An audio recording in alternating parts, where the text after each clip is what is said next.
Bună ziua și bine v-am regăsit pe canalul meu de YouTube. A trecut ceva de când nu ne-am mai văzut pe aici. Față de ultima dată când m-am întâlnit cu invitata mea și am filmat ceea ce veți vedea astăzi.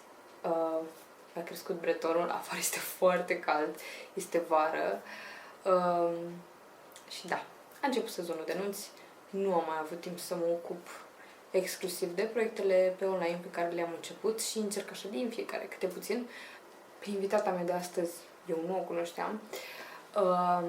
Este hairstylist în orașul în care eu stau, în Tulcea, și am aflat de ea. Am început să urmăresc profilul de Instagram și mi s-a părut că e ceva de povestit. Și am invitat-o ca să aflu povestea, să o împărtășesc și cu voi.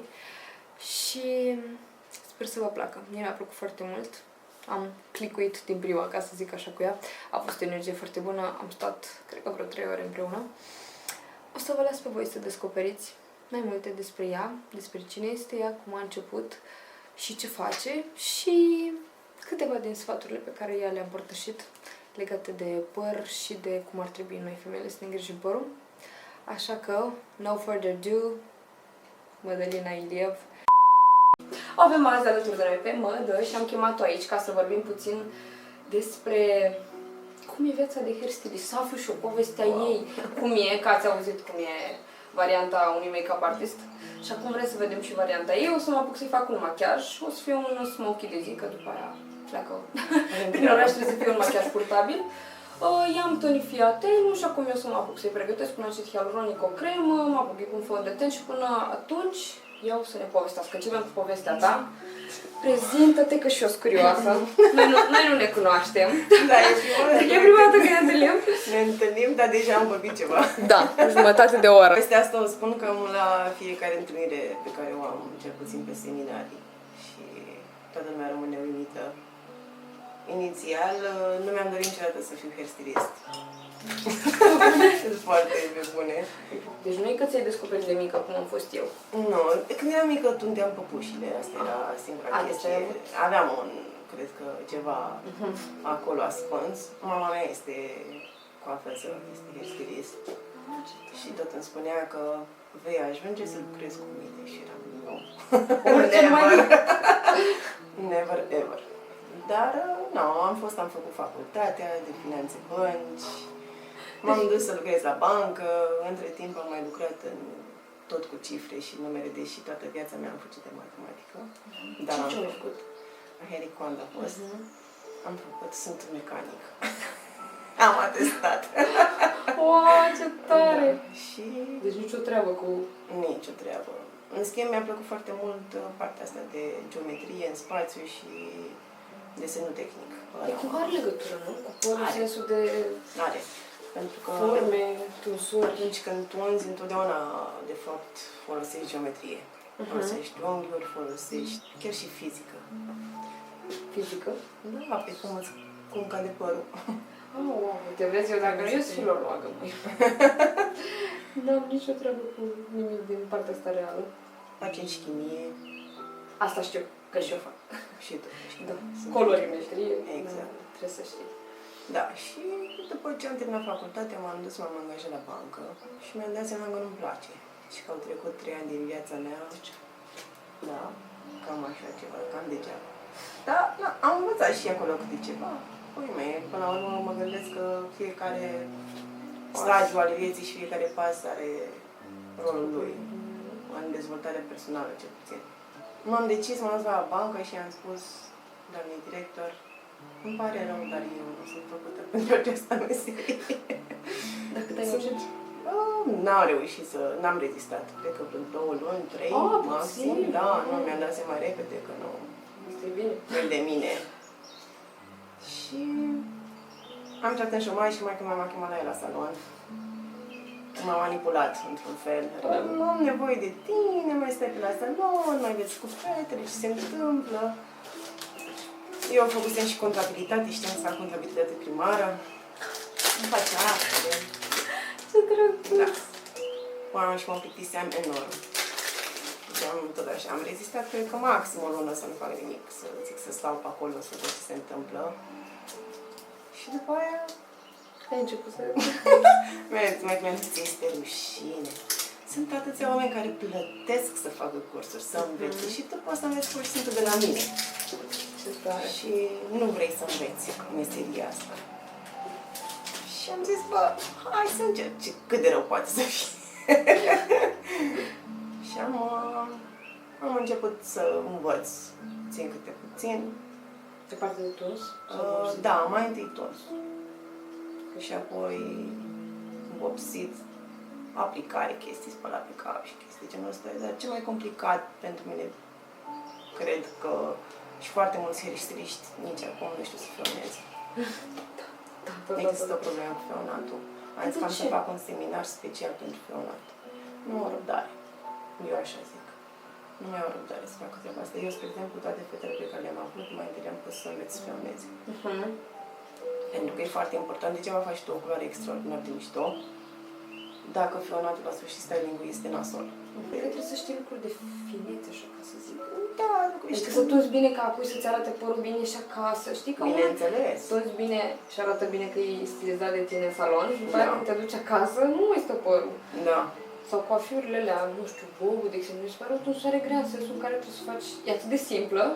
Pare simplă, dar e foarte greu de făcut. Și machiajul natural, știi? Pare că e puțin, dar de fapt e mult acolo. Și tocmai asta e și greutatea, să faci o chestie de simplă. Adică să pară simplă, dar ea nu e. Nu este, da. Revenind la poveste. Am dus eu cu maică mea la un seminar la Constanța. Și am văzut niște oameni acolo pe scenă și erau acolo pac șmecheri și făceau chestii interesante și muzică și se mișcau și așa și da. Zic, eu uite, mai există mai mult decât să fii doar cu o fetă, știi? Și gen doar în salon și cumva... Și doar în salon și doar în Tulcea și să faci doar o chestie într-un cartier mic și chestii genul ăsta. Da. Plus că era și stigma, ca și la... Există, eu sunt 35 ani. Câți ani ai de muncă? De muncă? De muncă. 2011 am apucat, deci sunt 12. Există o chestie în asta că dacă ești coafuză, n-ai mai mult de 10 clase. Da, deci fac machiaj, unghii și păr. Asta e tot și cam atâta, la atât se rezumă, de fapt, toată meseria noastră teoretic. Da. Practic nu este așa. Practic, dacă chiar vrei să faci ceva cu adevărat și să ajungi la un anumit nivel, să, nu știu, să te cunoască cineva, să te cunoască la nivel național, să fii cunoscut. Adică, nu. Presupune multă școală. Presupune foarte multă școală.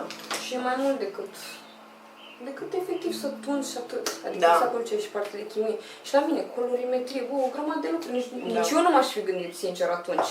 La momentul ăla, că poate să însemne atât de mult, gen să machez. Cred că este foarte ușor așa, știi? Că, pentru că oamenii care fac lucrurile astea să pară foarte ușoare. Pe aia. Acolo este foarte multă muncă. Da, exact. Foarte multă muncă. Fetele mele, când le mai fionez, am încercat și eu să mă fionez acasă, dar nu mi-a ieșit. Da, păi... Da, trebuie să mă exersezi. Eu întotdeauna le zic, trebuie să exersezi. Eu văd acum la cursurile de automachiaj pe vin și rămân... Adică lor se pare simplu. Am impresia, știi, că vin, învăț nu știu. Și după aia zic, dar e așa de greu și eu învăț machiaje simple, adică machiajul de zi, un soft smoke și dacă vrea și de eveniment. Dar nu e că facem cine știe ce. Și își dau seama cât de greu e. Oriunde, în orice îi faci, trebuie să ai mai întâi o tehnică. Pleci de la ceva anume, să știi pașii care sunt.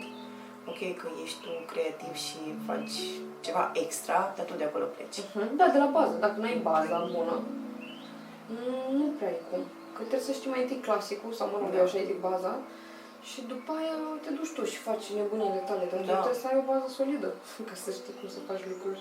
Problema este că și la ora actuală, pe hairstyling cel puțin, mare, profesională, la care îți dă diplomă, se folosește o carte care este din 1870-1970, treabă din asta, foarte veche. Da, deci cel puțin la noi în România. Deci nu cred că cursurile respective te formează pe tine ca pe viitor să fii direct, să ieși de acolo un hairstylist extraordinar. Da, nici n-ai cum. Nici la machiaj, dacă faci un curs de bază, durează o grămadă ca să ajungi tu să faci primul rând practică. Da. Da, gata. Vezi cum sărim de la una la alta, ai rămas la povestea ta. A treia oară! A treia oară ne întoarcem! Te-ai dus cu maica la un seminar. Da, am dus cu mama la un seminar la Constanța, am văzut oamenii pe scenă și am zis, bă, dacă mă apuc de treaba asta, o fac și eu, trebuie să fac bine. Să fiu și eu ca ei. Să fiu și eu ca ei. Știi? Și asta m-a motivat pe mine foarte mult, să învăț, să îmi doresc să fac ceva mai mult decât să fiu, da, să fiu în orașul Tulcea și să fac chestia asta, știi? Și totuși ești în Tulcea. Și totuși am rămas în Tulcea și sincer nu m-aș muta. Nici eu. Știi? Pentru că mi se pare că poți să faci chestia asta și în orașul Tulcea, poți să te dezvolți. Oriunde e fi în țara asta trebuie. Chestia asta că, vai, că nu am aceleași oportunități, este o prostie. Deci asta este doar o scuză ca să rămâi la nivelul la care ești și că nu vrei tu, de fapt, să te implici mai mult ca să faci și altceva. Pentru că apoi, spre exemplu, când am început eu să lucrez pe cont propriu, după ce am plecat de la mama din salon. Cât ai mama? 5 ani. Ah, deci 5 ani este tot. 5 ani. Am stat și am învățat chestiile de bază sau ce mai... cum să turn, cum să aplic, cum să vopsesc, cum să frânez și chestii genul ăsta. Și când ai considerat că... Și când am considerat că am o bază destul de solidă, pentru că eu sunt genul de om care nu-și asumă riscuri foarte ușor. Le gândesc foarte mult înainte, aici este o treabă. Ce gândești? Balanță. Balanță. Oh, eu sunt leu cu ascendent în balanță. Deci suntem pe acolo. Eu sunt balanță cu ascendent în balanță, deci... Deci tu stai de unde eu stau, da, până mă hotărăsc, trec 5 ani, după aia 9. Și când m-am gândit să mă deschid eu salonul meu, am zis cu ce aș putea eu să mă deosebesc față de tot ce este pe Tulcea, pe piață, știi? Și în momentul respectiv nu era nimeni de la L'Oreal, nu avea nimeni L'Oreal în Tulcea, știi? Și am dat un mail către L'Oreal România. Pe bune? Da.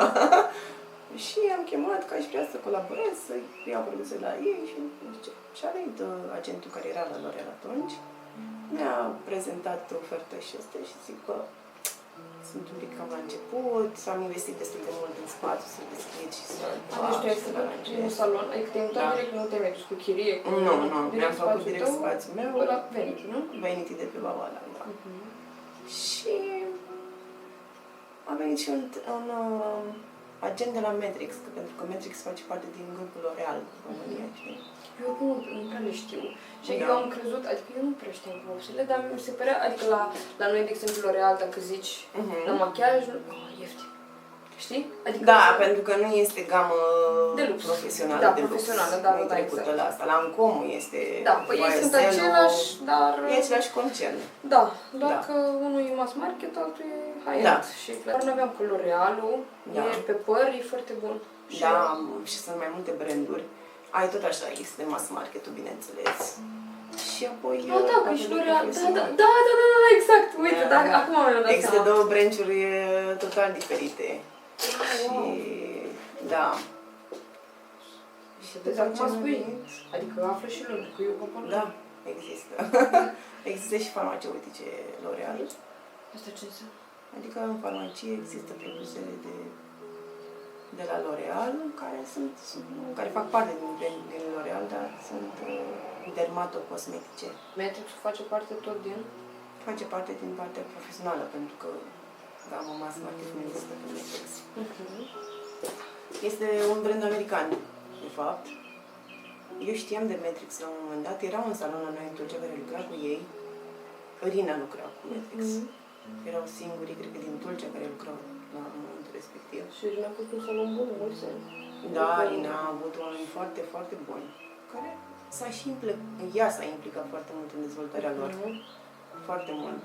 Știu că apăreau există, spre exemplu, o revistă în România, Intercoiffure, care ea apărea acolo destul de des și știu că își trimitea și fetele la seminarii și la pregătire și la specializare, pentru că... A fost primul oară salon de Tulcea, gen așa mai... Da. Chiar a fost și își merita, până la urmă, renumele și că oamenii chiar erau specializați și chiar munceau. Și după ce mi-a venit agentul de la Matrix, mi-a spus că au și niște seminarii gratuite, de fapt nu gratuite, erau plătite. Un seminar de coafuri și un seminar de tunsori. Și Și am zis, bă, dar cum să nu merg? Bineînțeles că merg. Știi ce, de fapt, ce m-a determinat pe mine să aleg Matrix, să rămân, să iau brandul ăsta în salon, a fost faptul că mi-a oferit educație despre produse. Știi? Pentru că majoritatea brandurilor veneau pur și simplu să deau, știi, venea agentul, ți aducea marfa, ți lăsa în salon. Și atât. Și asta era tot. Și apoi descurcă-te, Da, învață da. din mers, fă Da, probe asta pe mi se pare clientele ok. tale. Da, dar să știi că încă se practică treaba asta, adică sunt foarte... Acum, în schimb, s-a mai dezvoltat partea de training, am văzut că mai sunt. Eu, de exemplu, ca să folosesc brandul ăla la sprâncene, Da. eu trebuie să fac curs la el. Păi, Tocmai pentru că nu poți să le iei, da. că e o formulă diferită, vopseaua e instabilă, dacă pui mai mult oxidant, vopseaua este mai caldă, pui mai puțin, este mai rece, pui unul la unul, Da. este neutră. Exact. Și nu e ca cum era vopseaua bebei, ca să zic așa, Da. vopseaua clasică, unul la unul oxidant, îți iese culoare, aici eu practic dintr-o culoare, cam, am medium brown, dark brown și brown, Da. sau mă rog, nu, brunet, sau nu mai știu cum se numește a treia, mă rog, cea mai închisă, sus, Da. dar eu din fiecare din ele pot să mai obțin alte 3 culori, adică un maro deschis de blonde, dar mai cald, mai rece, neutru și tot așa, în jos. La celelalte vopsele despre ce nu e așa, adică ai tubulețe pentru fiecare. Da. Și dacă tu îți iei, eu prima dată fără să fac, am făcut primul curs și Da. gen eram super nerăbdătoare să-i fac surorii mele, că ea a fost cobaiul meu dintotdeauna. Da. Și nu am apucat să-l fac pe ăla de coloristică, dar zic, mamă, am luat primul, așa, hai să testez, am făcut sprâncene verzi. Bă, real, i-au ieșit verzi, pentru că ea era ca și temperatură ca tine, eu am luat, nu știu cum, am luat medium brown, am combinat cu dark brown puțin și mă, nu știu ce am făcut eu acolo, dar eu și sprâncenele spre verde. Da. Și am zis, doamne, tu de seama dacă făceam asta pe cliente? My God, da. Adică mi se pare super esențial să știi produsul, să știi cu ce folosești, ce, nu știu, și pe laminare, că eu fac și laminare, să știi chimic ce faci. Da. Chestia. M-am auzit o treabă. Am făcut și eu am văzut. Și la gene și I-au la căzut, i-au ars genele. Da. Adică Pentru că i-am făcut odată și i-am mai făcut încă o dată, dar până la urmă și laminarea asta nu este un permanent. E ca permanent. De păr, Da. de gene, de keratin. Da, exact. Eu asta Modifici structura firului de păr. firului de păr. De ideea e că dacă nu ai, adică multe nici nu înțeleg, știi? Nu înțeleg. Și eu produsele și hai să ne apucăm să facem, dar tu nu Da. sau chimic ce-i faci omului, eu le explic, Da. eu mai repede de o lună jumătate, eu nu-ți fac laminare, uite. Da. Bun. Nu trebuie să zic povestea ta. Am fost la seminar, da. Da, nu, că ăștia, cum e ales pe cei de la Matrix, că ți-au Așa. dat educație. Că mi-au oferit educație și m-am dus la chiar m-am dus la Constanța, la seminar acolo și l-am cunoscut pe colegul meu, Eduard, care este un om foarte serios la seminar. M-am speriat. Uite-te aici și spune că o să vadă și el chestia asta. Da, Edi știe. Deci colegul meu, Edi, tot timpul îi spun, Edi, când te-am cunoscut prima dată, erai atât de serios. Da. Am zis, fără omul ăsta zâmbește vreodată. Și era wow. Și după aia, după seminar, am rămas de vorbă cu ei și, băi, am râs, Doamne ferește, oameni foarte mișto. Și pe Răzvan, mentorul meu. Prima a fost mama. Da. Și tu ai așa, nu? Și eu am două trainerițe. Da. Și apoi Răzvan a fost mentorul meu. El a fost cel care m-a propus în echipă și care m-a sunat și mi-a zis, mă, dă, vrei să te fac trainer? Și zic, da, normal. Dar tu de când ești trainer? 8 ani. 8 ani? Wow, pe bune nu știam. Da. Am ceva. Bine, vezi că și pe partea asta de training și toată lumea este, vai, dar ce mișto de tine, că ești trainer, că ai făcut nu știu ce, că dar sacrificiile făcute pentru asta sunt enorme. Deci 3 ani de zile, soțul meu a trebuit să mă suporte pentru că am plecat. Ce soții noștri, Doamne, deci eu cred că, scuze că te-am întrerupt, dar eu cred că fără oameni de genul, adică cum ești la Familia să te susțină, n-ai cum să reușești dacă vrei să o duci la nivel de performanță. Da. Adică dacă chiar vrei să faci, trebuie Da. să te suporte, să te susțină lumea, Da. că și pe mine la fel, la mine cu atât mai mult și cu copiii, e super Da. greu. Dar soțul, adică nu, dacă nu era el, sau unul care, deși el nu e, el e IT-ist, adică nu are nicio treabă să zici că eu nu știu soțul tot ce face. Dar dacă e, nici el nu e în domeniu, cu tine să zici că, uite, suntem amândoi și te înțeleg.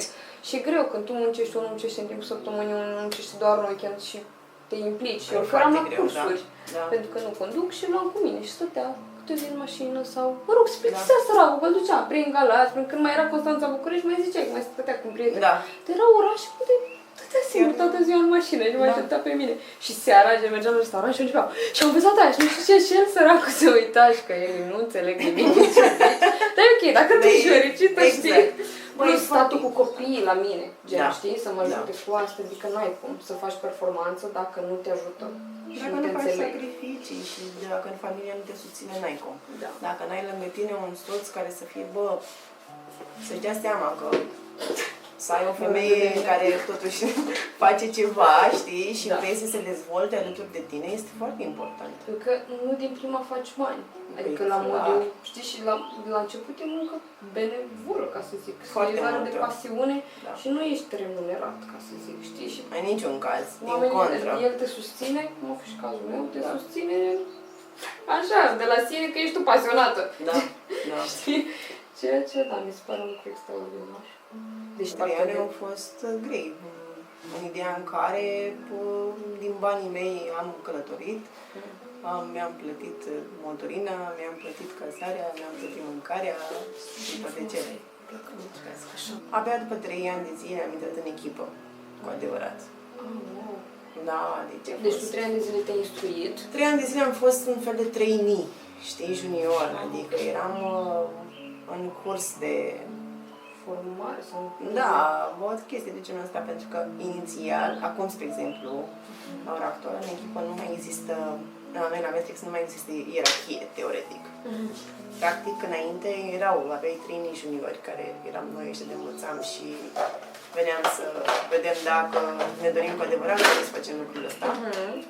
Apoi erau trainerii și apoi trainerii artiști, care erau cei mai șmecheri dintre toți. Da. Și am zis așa, dacă am început asta, în 5 ani de zile, eu trebuie să ajung trainer artist. Ți-ai targetat? Da, în viață, fără să stabilești un scop, nu prea ai cum. Ca să știi încotro te duci. Da. Și după 5 ani am devenit trainer artist. Ce presupune asta? Ce trebuie să înveți? Sau ca să ajungi trainer, ce trebuie să... Care e diferența? Deci, inițial, pentru trainer junior, te duci la seminarii, ajuțiști back-end, asistentul trainerului respectiv, știi? Și, ești acolo, îl ajut să aranjeze, să facă, să dreagă, să spele pe cap, să... Tu ești mâna lui dreaptă, asistent cum ești. Ucinic, da. cum a fost tu. Exact. Și după aia începi să ții tu seminarii o perioadă de 2 ani de zile. Am ținut eu seminarii de basic, pentru că și ele sunt pe nivele. Asta am vrut să zic, că bănuiesc că ții la un anumit nivel, adică nu poți să te... Inițial, o anumită categorie. Da, încep cu un seminar de descoperire produse și le explici oamenilor, coaforilor care vin, cum se folosesc produsele, pentru că e important, cum ai zis și tu. Și ajungi să-ți faci seminarul tău, care este signature, știi? Eu, spre exemplu, am dezvoltat o tehnică de balaiaj pe care am văzut-o fast bonding, se numește. Da. Și am mers prin țară, le-am prezentat și chestii de genul ăsta. Adică cum o dezvolți singur? Păi, știi ce faci? Deci la mai multe seminarii. Și da, pe așa am făcut și eu. Și alegi la fiecare câte ceva și le combini și vezi care funcționează mai repede și mai bine. Ok, da, așa e același principiu și la mine, adică e de la fiecare. Asta este și ideea, știi că asta este când te duci la seminarii. Nu te duci pentru că te învață neapărat ăla ceva extraordinar și ceva nou, că la un moment dat toate pleacă de la aceeași bază. Dar el mai are niște tips and tricks. Da, că și pentru asta te duci și peste 10 ani. Exact. Știi? Și după tips and tricks ți le iei, te duci în sală și le faci și musai. Deci după un seminar, foarte multe persoane nu aplică. Practică. Trebuie să practici. Și o tehnică ca să poți să o faci, trebuie să faci cel puțin 75 de persoane. Ce? Ca să-ți intre în mână 75 de persoane. Cel puțin 75 de persoane să ai, pe care le-ai făcut, să fii sigur că sunt acolo și că tu deja stăpânești foarte bine tehnica respectivă. Mi se pare complicat la păr, că la machiaj nu ți-a ieșit, l-ai șters și a plecat. Da, la păr n-ai cum. Păr, n-ai terminat, ai greșit, s-a dus... Bine, poți să corectezi. Există posibilitatea să corectezi, dar după aia muncești mai mult. Da. De-aia zic că când vine cineva și îți arată ceva, tu trebuie să știi deja ce tehnică este. Cât o să dureze, cum o seară de la sfârșit. Și ce se întâmplă? E destul Și la tine riscul e mai mare. E mult mai mare, este adevărat. Este adevărat. Poți să dai major fail așa Da, să fie. da, wow. Dacă i-ar, nu știu, dacă i-ar spărul, dacă nu-i pui culoarea bună, dacă o faci prea... Adică eu mă gândesc așa la modul real ce se poate întâmpla. se poate la mine întâmpla. nu, până la urmă nu mi-ai și machiaj și te-am șters că nu machiaj. Am trimis acasă, nu e nicio problemă și... Nu, e destul de complicat treaba asta. De-aia cel mai bine este să faci consultație. Și tu lucrezi pe bază de consultație. Este însă diagnostic și consultație. Da? Mulți este de știuită treaba asta, trec peste. Și apoi își dau seama clientele că bă, nu este ce mi-am dorit eu, nu este nuanța pe care mi-am dorit-o eu. Nu sunt informate, cred. Adică nu primești informația care trebuie. Te așezi pe scaun și hai să trecem la treabă, ți arată o poză și tu îi spui, dar cum să nu te fac eu, nu te fac eu din brunetă blondă dintr-o ședință? Păi. Bine, adică știi care e faza? Că eu în momente de genul aș fi avut nevoie de niște oameni sănătoși la cap. Care să zică, bă, nu se poate. Nu se poate. Da. Exact, nu se poate. Că degeaba, știi, la 18 ani eu vroiam, adică eu sunt și genul care dacă azi mi se pune să mă tun, să mă radă cap, nu-și mai las în cap, că așa am fost tot timpul, știi? M-am luat într-o parte, mi-am făcut bretonul ăsta, adică ești pe moment. Da. Bă, dar la chestii care țin efectiv de... Exact cum ziceam, structura firului de păr și știi că poți să faci ceva la lung, eu și la laminare. Eu le zic fetelor, ei, tu vrei, dar eu trebuie să te văd. Și dacă consider în ziua în care ai venit că nu-i de tine, eu nu-ți fac. Clar. Pentru că de ce? Să-ți iau banii și după aceea ți să scadă sprâncenele sau să-ți arză, adică nu despre asta, nu ăsta e scopul meu suprem. Eu cred că asta face diferența, știi, cumva, asta între, nu știu cum să zic, profesionist sau cel care... Da, o persoană care de fapt ține la...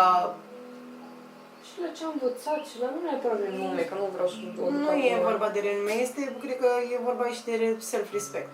Exact, știi? da. Băi, eu mă respect ca și profesionist. Eu vreau să fie așa, vreau să arate așa. Și când iese cineva de la mine din salon, să iasă, să se demânță și să întrebe lumea, băi, unde te-ai făcut? Știi? Pentru că eu de multe ori mă pun în pielea persoanei care vine și mă întreb dacă eu aș umbla așa pe stradă, în primul rând. Pentru că, hai să o zicem și pe aia dreaptă, dacă nu-i stă bine și ne arată bine, eu încerc să le schimb puțin optica și viziunea. Le mai arăt și alte alternative. Deci ești, uite, la fel, asta cu blondul, cu brunetul în blond, mi s-a întâmplat și la fel. Fata, deci aveam părul, cum să zic, nu puteam să-l mai piept. Era cum, se rupea. Da, exact. Elastic. Și la fel cu blondul platinat. Băi, dacă mi-ar fi zis mie cineva la vârsta aia că nu-ți stă bine blond platinat.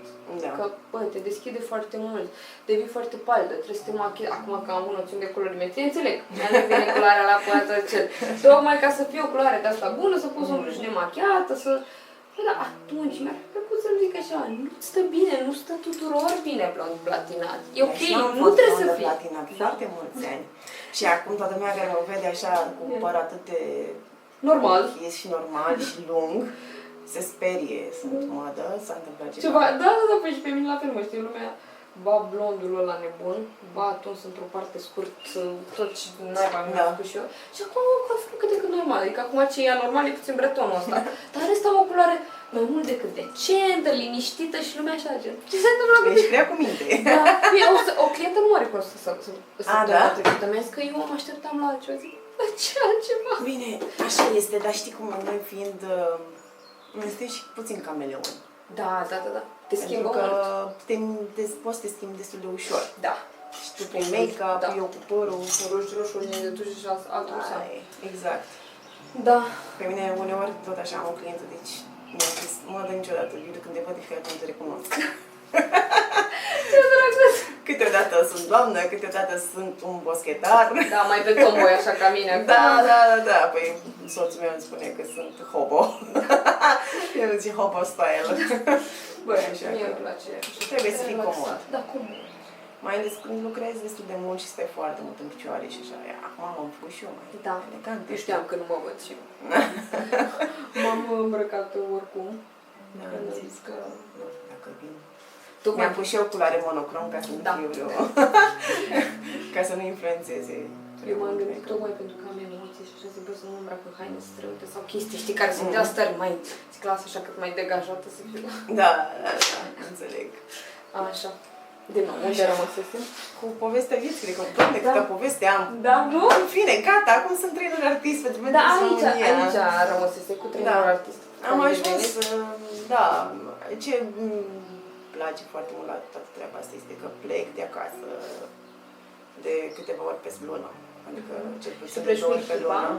Sau faci seminarele Nu, tale? fac seminariile mele sau mai sunt și momente în care plec cu echipa, depinde ce evenimente avem. Înainte aveam niște colecții, ne întâlneam toți într-un oraș și lucram și foarte mișto, adică este total altceva. Da, altfel. Dar și muncești foarte mult, pentru că, spre exemplu, poți să dăm la ora 2 dimineața, trebuie la 5. Super. Știi? Pentru că, na, trebuie să fii acolo și să fii fresh și să faci toată chestia asta. Am fost, spre exemplu, în Spania, la un eveniment din ăsta internațional, Matrix internațional, și a fost foarte, foarte mișto, pentru că au venit așa foarte mulți pe care îi urmăream pe Instagram și au de acolo și nu știu ce, și experiența în sine. Asta îmi place și mie, când mă uit cu oameni Da. pe care, știi, doar îi admir și când eu ce când eram și mai mic, eram așa, Da, tremurau și picioarele și toate, Ești, Doamne, da. dorește. Dar și sunt oameni ca și noi. Bineînțeles. Adică sunt mai mult decât umani. Da, știi, noi tindem așa să idolatrizăm Da. și să-i facem și să știi că uneori îi deranjează treaba asta, știi? Eu am observat așa că, bă, ok, dar cred că la un moment dat nu se mai ține cont de, nu știu, de niște intimități și niște chestii din astea basic până la urmă, dacă stai să te gândești.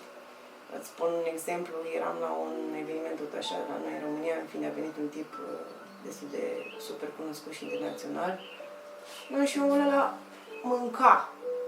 Și a venit cineva la el în timp ce era cu sandwich-ul în gură și îi spune că ea vrea să facă poză cu el. I mean, hai să respectăm puțin și limitele astea, că nu așa se întâmplă lucrurile în viață. Ți-ar conveni când bagi Pâinea în gură, să să faci fii lăsat în poză. pace, de să mănânci cum vrei, când vrei, să nu te lumea nasul tău acolo. Da, știi, adică sunt niște chestii și din cauza asta, știi, devii foarte distant. Așa, eu cel puțin când i-am cunoscut, când erau pe internet și erai, mamă, ce mișto sunt ăștia, să ce ne distrăm și ce face și... Bă, până la urmă, omul ăla, când a ajuns, el și-a făcut treaba, s-a dus, a dormit. Adică, știi, nu era așa o chestie în asta, o relație extraordinar de prietenie și chestii de genul ăsta. După aia, când ne-am mai văzut și am mai vorbit și așa, a fost altceva și na, mai scriem de sărbători, la mulți ani și felicitări și Merry Christmas and stuff, știi? Nu mai simt faptul că îi cunoști, mie mi se pare. Și Da. poți să pui o întrebare câteodată. Da. Adică e, mi se pare un lucru bun. E fain și muncești cu ei și mai înveți și acolo, și în Spania am avut de învățat o grămadă, mi-a plăcut foarte mult, dar era o muncă titanică. Adică te trezeai la 6 dimineața, sigur trebuia să fii și mâncat și băut cafea și de toate. Nu ești dimineața, eu sunt. Nu sunt. Nu ești, nu? Nu sunt. Dimineața nu sunt. Până la 11 nu sunt. Nu mă și eu sunt la fel, băi, deci e ceva rău. Ceva Da, rău. nu. Nu Eu vorbești ca să cu fiu- mine. Da, eu ca să fiu fresh la ora 6, eu trebuie să mă trezesc la 5, ca tocmai că clientul să nu mă vadă, gen, știi, așa cum sunt eu, de fapt.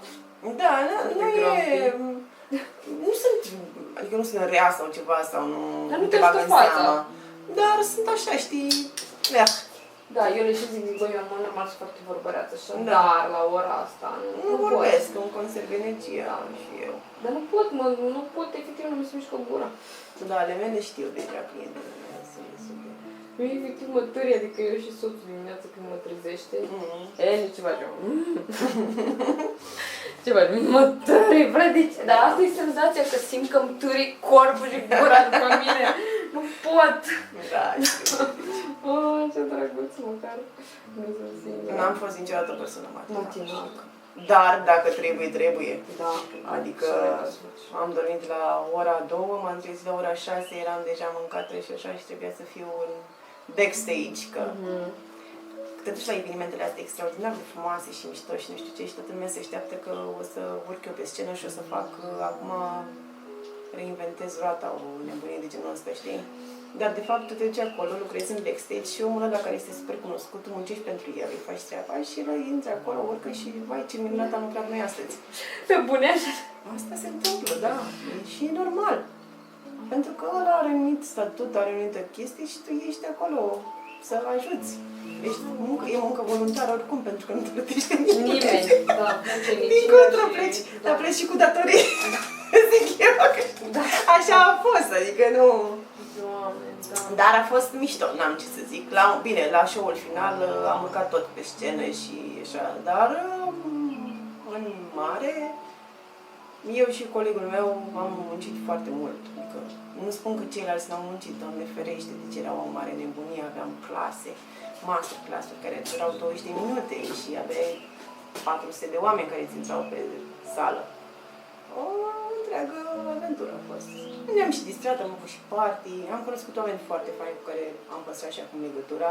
Da, mie asta mi se pare. Au venit și în România, a fost anul trecut și... Drăguță partea asta de socializare așa. Este. Îmi place mult și mie. Și înveți chestii noi, înveți foarte multe trucuri. Schimbul ăsta, știi că Da. chiar și când vorbești cu un coleg, nu poți să afli ceva. Da. Zici, ce tare. Păi eu am fost, atâția ani am fost la același seminar. Pentru că eu învățam Discovery. Înțelegi, ăla de descoperire. Deci, la același seminar am fost 3 ani de zile. Și de fiecare dată am învățat ceva nou. Da. De fiecare dată am Pentru că vezi învățat. cu un filtru nou. Adică nu vezi cu mintea în care era... Și eu am făcut, de exemplu, cursul de colorimetrie de 2 ori, cursul de tot așa, ceva cu relieful feței așa de 2 ori. Că prima dată mi s-a părut, eram bulversată oricum. Și zic, bă, m-am nevoie dată și a 2 ori vedeam cu alți ochi. Și informații. Îți setezi mult mai bine informația, că știi care e chestia? Când vii la un seminar, tu de fapt reții undeva la 30% Da, din asta informație. zic și eu tot timpul. Dacă nu scrii tot, eu sunt genul care scrie mult. Da. Și scriu cu urât, așa cum scriu, mai și filmez mai așa, dar pierzi foarte mult. Eu vedeam multe fete care cu mâinile așa încrucișate și se uitau și eu îmi gândesc, Asta tu nu înțeleg, acasă... cu crucișele astea de mâini. Zic, tu acasă 30%, adică nu-ți rămâne. Știi, că eu chiar așa scris, zic, bă, dar ce-a făcut la pasul? Aici oare de ce a făcut așa? Că, Da. mai uiți, adică informația ai nevoie să fie repetată, scrisă, o mai citești de 7 ori, adică eu de asta am chestia cu scrisul, ca să pot să mă uit oricând. Bă, dacă am uitat ceva, revin cu Este spoilere. adevărat și este mult mai bine decât să filmezi. Că sunt persoane care filmează și la seminarii vin și filmează. Și Nu eu ești le atent spun. la sală. Dar, dacă tu vezi lucruri ce se întâmplă acolo prin filtrul telefonului, nu reții la fel informație și de fapt nu ești atentă deloc, că tu ești atentă să ții telefonul. Telefonul, exact, da. Știi? Și atunci eu le mai spun, ok, filmați, dar vă rog eu frumos. Lăsați la un moment dat telefonul și uitați-vă foarte, foarte bine. Să vedeți ce se întâmplă aici, pașii care se întâmplă. Pentru că eu sunt, spre exemplu, maica mea este o persoană super creativă. La ea este talent. Adică... La tine e multă școală. La mine e foarte multă tehnică, pentru că dacă eu am terminat un liceu tehnic, am făcut o facultate tehnică despre numere și alte chestii de genul ăsta, la mine trebuie să-mi explici de ce A cu B îți dă ce. Adică și aia mi intră mie în cap și eu țin minte poziția, mai ales că îmi place geometria în spațiu și atunci știu sigur și țin minte, îmi împart în mintea mea, în memoria mea, totul mi-l fac super structurat, că am și o memorie fotografică destul de bună. Da, și atunci e altceva. Da, cred că cei care au nativ chestia asta, chiar și la machiaj, chiar și la păr, noi facem lucrurile mai ușor, gen intuitiv, le vezi. Da. Asta eu mult timp am machiat intuitiv, că le vedeam. Sau linia de tuș o trag foarte ușor, că pictam, desenam. Dar am văzut și oameni care sunt ca tine, gen au făcut de matematică sau așa, foarte bun make-up artist, dar a trebuit să înveți mai mult. Da. Și pentru că nu aveau chestia asta de fleză, nu știu cum naiba să zic. Da. Intuiția asta, vizual. Ăsta, da. Dar... Dar asta nu înseamnă că nu poți. Ca oricine. Eu când le aud pe fete că zic că am 2 mâini stângi, nu știu să machiaj, nu există, machiajul se învață. Machiajul e efectiv. Se învață, adică e mult tehnică, mai mult decât... Adică da, pe mine m-a ajutat faptul că desenam așa, că la culori, știi, lucruri, volumele, nu știu ce. Dar e multă tehnică în spate. Și ai nevoie și de aia. Adică nu e doar de talent 100%. La un dat talentul nu te mai ajută. Păi, eu așa talentul iese, dar cum era 10% talent, 80%, 90% muncă este, de fapt. Pentru că dacă nu ai tehnică, nu ai cum să faci același lucru de fiecare dată. Adică, ok, a venit, tu ești foarte șmecher, ai făcut culoarea extraordinară și ai făcut nu știu ce șuvițe și ai pus și pe aia următoarea dată când vine la tine, ea zice vreau la fel ca data trecută. Nu mai știi. Și tu ești, da, nu mai știu ce ți-am făcut data trecută, ce am aplicat. Oh, shit, știi? Da. Și atunci ai nevoie de tehnică. Cum vezi tu relația între make-up artist și hairstylist? Tu ai pe cineva cu care Da. colaborezi în salon? Da. Și de cele mai multe ori aveți cliente comune sau nu? Da. Adică le recomanzi? Da. Gen, uite, vă recomand fata mea sau Exact. ea să Dacă nu ai make-up, dacă nu au programare la make-up, le spun, uite, o am pe fata, pe Ionela. Pe Ionela, da. Pe fata. Așa, pe și Ionela, o da. recomand pe Ionela și ele vin. E foarte important să fim pe aceeași lungime de undă, Stilistic vorbind. stilistic vorbind. Și emoțional, spiritual și Da, energetic. dar dacă stai să o vezi din punct de vedere, eu tot timpul le întreb, cum îți faci părul, ai vorbit? Pentru că rochia, dacă, exact cum ziceam și la telefon, Da. rochia într-un fel, părul într-un fel, machiajul într-un fel, tu arăți Nu trebuie să fie la un... Deci, hai să ne înțelegem, că eu de fiecare dată când am o mireasă sau am o invitată, le cer să-mi arate o poză cu rochia. Pentru Chiar și că eu. dacă rochia are o anumită formă, este un anumit stil, trebuie să o coafezi în stilul respectiv. La fel și la make-up. Make-up-ul trebuie să se pupe cu coafura. Că dacă eu, spre exemplu, mă trezesc să-ți fac ție Hollywood Waves și ea te machează cu nu știu ce să Gele zic. arabic Da. la Da, îți face două Poziile, zile da. codițe și nu știu ce, nu are nicio treabă. Este o întreagă antiteză. Deci tu ești pro păr înainte și machiat după? Da. Eu așa sunt tocmai de asta, că Da. vreau să văd cum mi-a făcut părul, ca să Mai știu cum mă joc. mai am o chestie, că chiar recunosc că am fost puțin cam dură cu o domnișoară. Este momentul Care- să faci aici o scuză publică. Îmi cer scuze. Nu știu de ce, foarte multe fete au impresia că este mult mai important machiajul decât părul. Și își fac mai întâi programare la make-up și apoi programarea la păr. Ce nu știu ele este că, de fapt, ca părul să reziste, el trebuie pregătit într-un anumit fel. Ah, uite, Trebuie dacă vezi cum le spălat. luau, eu... A, deci tu speli? Eu spăl. Neapărat. Eu spăl neapărat părul în ziua respectivă, îl spăl cu un anumit șampon, îi pun și balsam. Multe fete nu își pun balsam, că au impresia că li se lasă părul. Părul, aha. Dar problema este că dacă nu pui balsam, se electrizează părul. Pentru că tu folosești ondulator, folosești placă și deodată produci ion negativ. Îi mai pui și un fixativ sau o pudră de volum și îți imaginezi că părul ăla devine o chestie pe care tu foarte greu o controlezi ca să-i rămână părul finisat, să fie frumos, să arate bine. Dar nu prea e chestia asta, adică ție cât îți ia, de exemplu, coafiu, sau cât îți O ia? oră jumate. Cum o oră jumate spălat și coafat? Da. De nuntă? Da. Cum? Bine, acum depinde. Așa Dacă e. ești mireasă, durează puțin mai mult. Aha. Pentru că e un pic mai, să zicem, vorbești mult la telefon. Deci, da, sunt ele puțin crazy, da. Brăzile. Da, se transformă ciudat femeile când se Nu? mănâncă. Foarte Da. ciudat. Da, deci am crescut doar mie, mi se pare. Nu. Deci se mănâncă puțin. Da, uite, de asta am chemat oamenii din industrie. Ca să mă asigur că nu doar eu. Nu, deci din cauza presiunii, stresului, Care nu e a lor de cele emoțiilor, mai care multe nu e a lor, că de obicei familia te chinuie mai mult. Pe mine cel mai tare mă obsedează treaba asta când vin la coafat sau la machiaj și încep să le sune unde duc florile. Doamne, iartă-mă, n-ai vorbit de lucrul ăsta înainte, adică chiar trebuie... Las un Am bage. avut pe o tipă, a sunat-o soțul că unde i-a pus flori. Era să zic, te mai măriți? Eu nu mai măritam. Adică știi, Da. da, și Deci pregătesc păr. Acolo. Întotdeauna îl dau cu o spumă, îl creponez, îl fionez. Eu fionez. Multe persoane spun că fionatul este o risipă de energie, cel puțin din industria noastră, stiliștilor, dar nu este. Pentru că tu îi dai părului o anumită direcție, în funcție de ceea ce vrei să faci și să obții. Că practic tu te ajuți singură. Da, îți imaginezi că după aia este mult mai ușor să faci chestia asta. Și dacă te machiezi înainte, eu nu am cum să te spăl corect pe păr, pentru că îți iau machiajul, îți iau zi, linia conturului, Da, ce da, facem eu mai după am aia. așa. E lasă care grijă cum o spală și le zic, băi, dacă ți s-a luat, adică sigur ți s-a luat, că eu când pierd, Sigur. pierd E și pe în aici, păr, în păr, normal, nu e în că ea. zic, te întorci și îți retușezi. Deci ești proper înainte, dar și Da. mi se pare, deci chiar am avut o clientă în weekend, m-a întrebat cum să faci părul, că era necoafată și se făcea singură. Și mi-a zis că vreau coadă și am zis, bă, fii atent, ai un elastic la tine. Zic, acum, în secunda asta, îți prins părul cum vrei tu, că se plângea de faptul că are ochii mici și mi-a zis, acum îți prins părul cum vrei. Și-a luat părul și l-a strâns într-o coadă de aia, zis, bă, exact așa, ți-l prind de seară.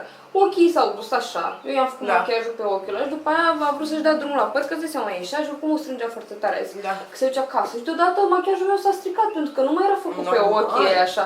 Și a zis, băi, exact așa, că să faci părul de seară, că altfel după aia o să pară că nu sunt egal ochii sau pielea nu mai stă în aceeași direcție. Deci sunt pro, sunt pro așa ceva. Am văzut că ai postat pe TikTok chestia asta și v-am dat share. Da, toată lumea să știe. Să nu mai vadă la cap chestia asta, pentru că mi se pare normal. Dar și amândouă sunt atât de Nu importante. se poate tot timpul. În sensul Nu se care... poate tot timpul, le chem cu o zi înainte. Dacă este mireasă, o chem cu o seară înainte. Cu gen, dacă este sâmbătă nunta, vineri seara să o spăl. Deci tu faci varianta asta, în sensul în care o speli, faci... O chem cu o seară înainte, o spăl pe cap, o feonez, îi pun spumă, îi pregătesc părul. O rog frumos să nu-și prindă părul, să aibă grijă cum doarme, să aibă grijă să nu transpire, să nu stea în... Cum ai grijă să nu transpire? Stai acasă, nu te duci acum acasă să eu nu înțeleg și treaba asta. Când sunt mireasă, stau și fac șmotru în toată casa cu o seară înainte. Deci este unbelievable chestia asta. Și eu sau mă pun să calc. Da, când ar trebui să fii zen. Când tu ar trebui să... Da, am fost. Eu când am fost mireasă, Bine, noi am făcut gen actele cu 2 ani înainte. Relaxant așa. Da, și asta eu le spun și fetelor. Nu faceți toate în acea zi, adică nu faceți cununie civilă, religioasă și totul. Pentru că nu se merită. Da. Nu se merită, pur și Să simplu. fii trează de dimineață. Și trebuie să la 5 dimineața, nu înțeleg de ce ne trezim la 5 dimineața, ne coafăm și să ne machiem. La ce oră? Nu primele programe? 8 maxim. E trebuie să trezești dimineața. Te înțeleg. Noi, eu încep așa, eu îmi pun agenda de la 8. Da. Știi? Și după dacă aia la o 6:30, adică nu-l dau din prima, știi? Da. Adică mă întreabă lumea la ce oră și zic 8. Și după aia dacă am vreo clientă care își dorește sau zice, băi, uite, nu sunt din localitate sau așa, zic, ok, 6:30, dar nu e chiar în primul loc, știi? Adică la las de urgență, cum la fel las și pe ultimul, de la 7 seara la 8:30. Iar care efectiv vine aici și se schimbă. Și pleacă de la mine la restaurant. Am avut și eu. Nu știu, mie mi-mi plac astea mici care vin la banchet. La banchet, da! Și stătea taică să apară și aducea aia, schimbă de plec. Da, simpatice. Da, dar nu le dau din prima. Astea sunt lucrurile pe care doar eu le știu și sunt doar așa de... Ții pauză? Nu, îți controlează. Nu. Nici tu. Nici de mâncat, nici de nimic. Deci muncești. Și cel mai mult cât? De la cât la cât muncești? Și 12 ore am lucrat. Eu mă refer strict la munca de salon acum, de weekend cu mirese, cu duminicile faci. Nu. Deci duminica, înainte mai veneam. Vin doar pentru cliente care sunt ale mele de foarte mulți ani. Și taxezi în plus? Da. Știi că la un moment dat era chestia asta, eu nu fac asta. Dar bine, la tine, eu de asta de multe ori nu prea înțeleg fetele care machează și fac asta, în sensul care dacă doar machezi și faci asta, nu prea înțeleg de ce, că băi, e sezon. Și gen, dacă nici în sezon duminica nu mai crezi că naiba. Dacă totuși muncești de luni până vineri într-un loc și faci asta din pasiune, înțeleg de ce nu faci duminica, că automat ai muncit non-stop, deci nu mai e viață, nu mai așa. La păr la fel, înțeleg că tu nu e ca și cum muncești la sâmbătă și duminică. Tu faci din săptămâni vopsită, adică cumva, înțeleg logica, eu îmi pun duminica, dar încerc să-mi pun până în 12 sau, adică să nu strici de ziua. Sau dacă este, uite cum o să fie acum, nu știu cât iulie sau așa, e full, adică gen e până la 8 seara, full din o oră jumătate la o oră jumătate. Și atunci, stric ziua că se merită, dar în rest, nu. Da, și asta vreau zic că la un când eram eu la salon, era chestia asta cu taxatul dublu duminică. Până mie mi-era rușine să zic clientelor. Și mie mi-a fost foarte mult timp rușine. Și mă simțeam așa puțin... nostru, adică cum alții au duminică liberă. Cum alții au o zi liberă, că și eu am dreptul la ea. Și pe lângă asta, până la urmă, eu chiar nu am program duminica, adică chiar nu am, pentru mine este un sacrificiu să vin să-ți mai fac și ție și chestia asta. Ți-am zis, pentru clientele mele pe care le-am de mulți ani vin, dar majoritatea cele sunt așa de drăguțe, nu mă dar nu e așa de importantă eu să vin la asta, că nu mă...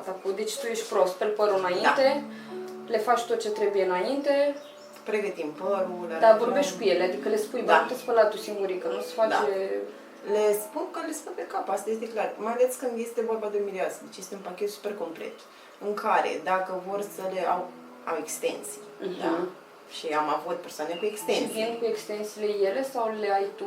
Că și aici mi se pare... Vin și ele cu extensii. Păi vin cu extensiile și cu toate calitățile vin. Și ce faci? Ideea este că eu le spun să-mi aducă extensiile la începutul săptămânii. Ok. Da? Deci nu faci tot în ziua aia. Și eu la fel cu consultații la mire. Să văd, să văd, să-ți văd fața. Facem probă, să vedem, trebuie să știu ce fel are voalul, cum se prinde sus, jos, are pieptă, n-are pieptă, n-are din aia. Deci am și avut proba e inclusă în preț? Proba este separată, dar este gen o taxă doar așa de idee, așa, că vii la mine și stai sau cu tine o oră jumătate ca să eu, de exemplu, taxez. Bine, oricum mi se pare că nu e ca și cum e machiajul ăla din ziua anunții. Da, nu este. Și eu le zic ori vii la un alt eveniment, ca să vedem dacă sistemul ok, îți rezistă, nu știu ce, deși sunt multe variabile și în ziua anunții, că sunt emoțiile atât de mari, poate să transpire mult, nu se elimine mai mult sebum, adică oricum nu e aceeași chimic. Nu beau apă.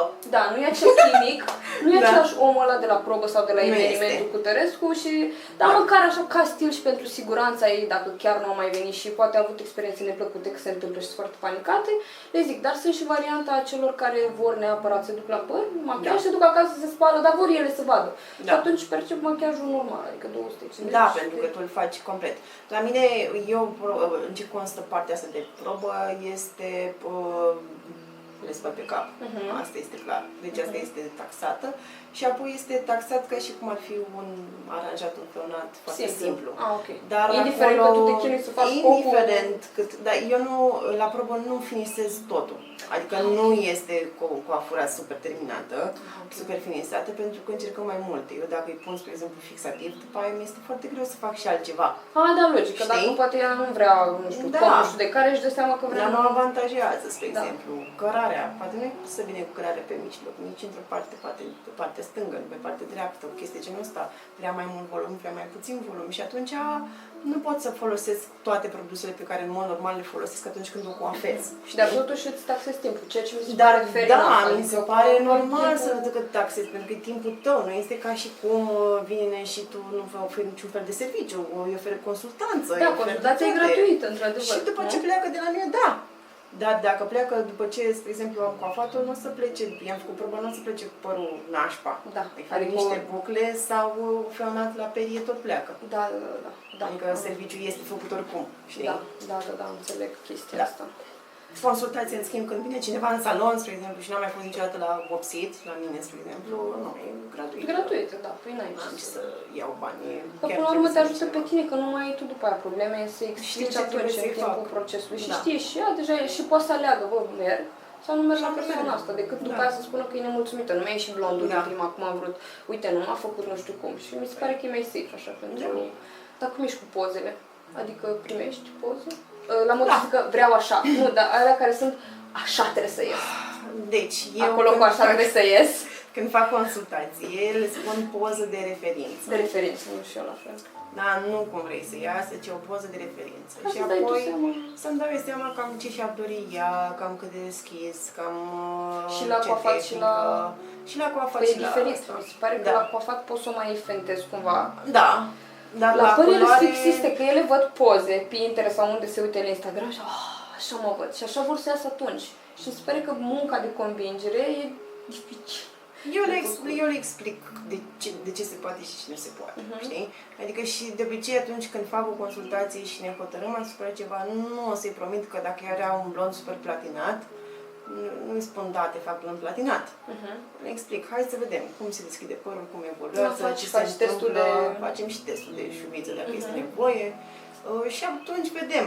După ce s-a deschis, pentru că eu sunt și genul de hairstylist care nu-mi place să forțez părul. Da, foarte Adică mai avem nevoie de păr și următoarea dată când vine și cealaltă, că, na, vorba aia, până la urmă, serviciile se plătesc și ai nevoie și tu de bani, dar vrei să aibă și un păr frumos, băi, sănătos, când pleacă de la nu tine, ca la sănătos. machiajul. Se Nu demachează este și s-a dus. E Da. pur și simplu că cu părul ăla rămâne, de aia zic tot timpul. Eu aș purta lucrurile ăla pe care eu îl fac. Da. Știi? Mă pun, empatizez cumva cu clienta respectivă, știi? Am avut și cazuri în care nu am fost pe aceeași lungime de undă și mi-a spus că inițial când am vorbit a vrut șuvițe și după aia a venit și a spus că fă ce faci tu de obicei. Eu i-am arătat ce fac eu de obicei și pe Instagram la mine este, știi? Da, da, tot ce am. Da. Mulțumesc, Mădălin, eu să jos el. Da, las că punem acolo în descriere, tot o să găsească lumea. Și am zis, ok, da, uite, facem așa cum faci tu de obicei. Și am făcut un balaier super blenduit, super estompat, super, foarte natural părea. Și pe aia mi-a scris că nu este ce vrea ea. Și am zis prea natural sau că ea ar fi vrut niște șuvițe mai mari, așa să se cunoască. Și am zis, ieri cred că nu suntem pe aceeași lungime de undă, nu suntem același stil. Și adică nu mai colaborăm personal, de acum. Nu? Înainte o luam personal, Da, acum și eu nu la mai fel. iau. O luam rău, adică mă plângeam, la Da, mă da, stresam și te încercam consumi. să fiu pe placul tuturor. Da. Știi, eram, nu, trebuie să, toată lumea trebuie să fie mulțumită. Acum sunt ok, adică dacă îmi zice, bă, sau vezi că nu mai vine, pur și simplu, sau mai auzi că lumea vorbește. Oricum, da, e și chestia asta că se vorbește, dar până la urmă e ca o relație. Te plictisești de aceleași lucruri, poate, și vrei să încerci ceva nou. Femeile sunt niște cliente care migrează destul de Mult. mult. Când comparativ apare cu ceva bărbații. nou, hop, Da. mă duc și acolo, nu contează ce Nu faci. contează Mă ce duc facem. să văd și după Bărbații aia- sunt mult mai stabili, să știi. Da. Adică eu, spre exemplu, am doar 5 băieți pe care îi tund. Totuși, băieți. Dar doar 5. Nu mai primesc nici clienți noi, nici nu mai îmi bag capul. E foarte ok ca și hairstylist să tunzi băieți. Dar nu e Pentru diferit? Adică este e mai diferit, greu? dar este vorba de exercițiu. Ah, ok. Mai Eu, de exersezi. exemplu, la pensat nu iau băieți. E tehnica diferită, e alt gen de pensat și am zis, bă, Da. nu. Adică o fetele... La noi mai vă exersez că ai partea asta de tehnica de tuns pe pieptă, înțelegi? Și trebuie să ai stabilitate foarte mare când tunzi. Și atunci tu să exersezi puțin degetele și stabilitatea.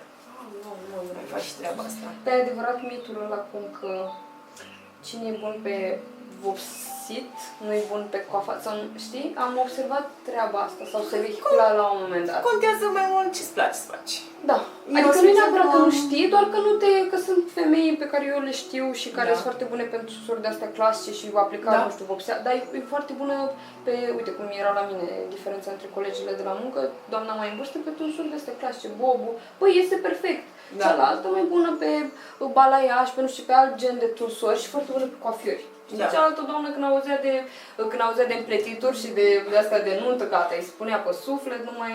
Dar cred că pur și simplu faptul că nu-i plăcea și nu mai învățam sensul ăsta. Cred că Da. asta e, nu?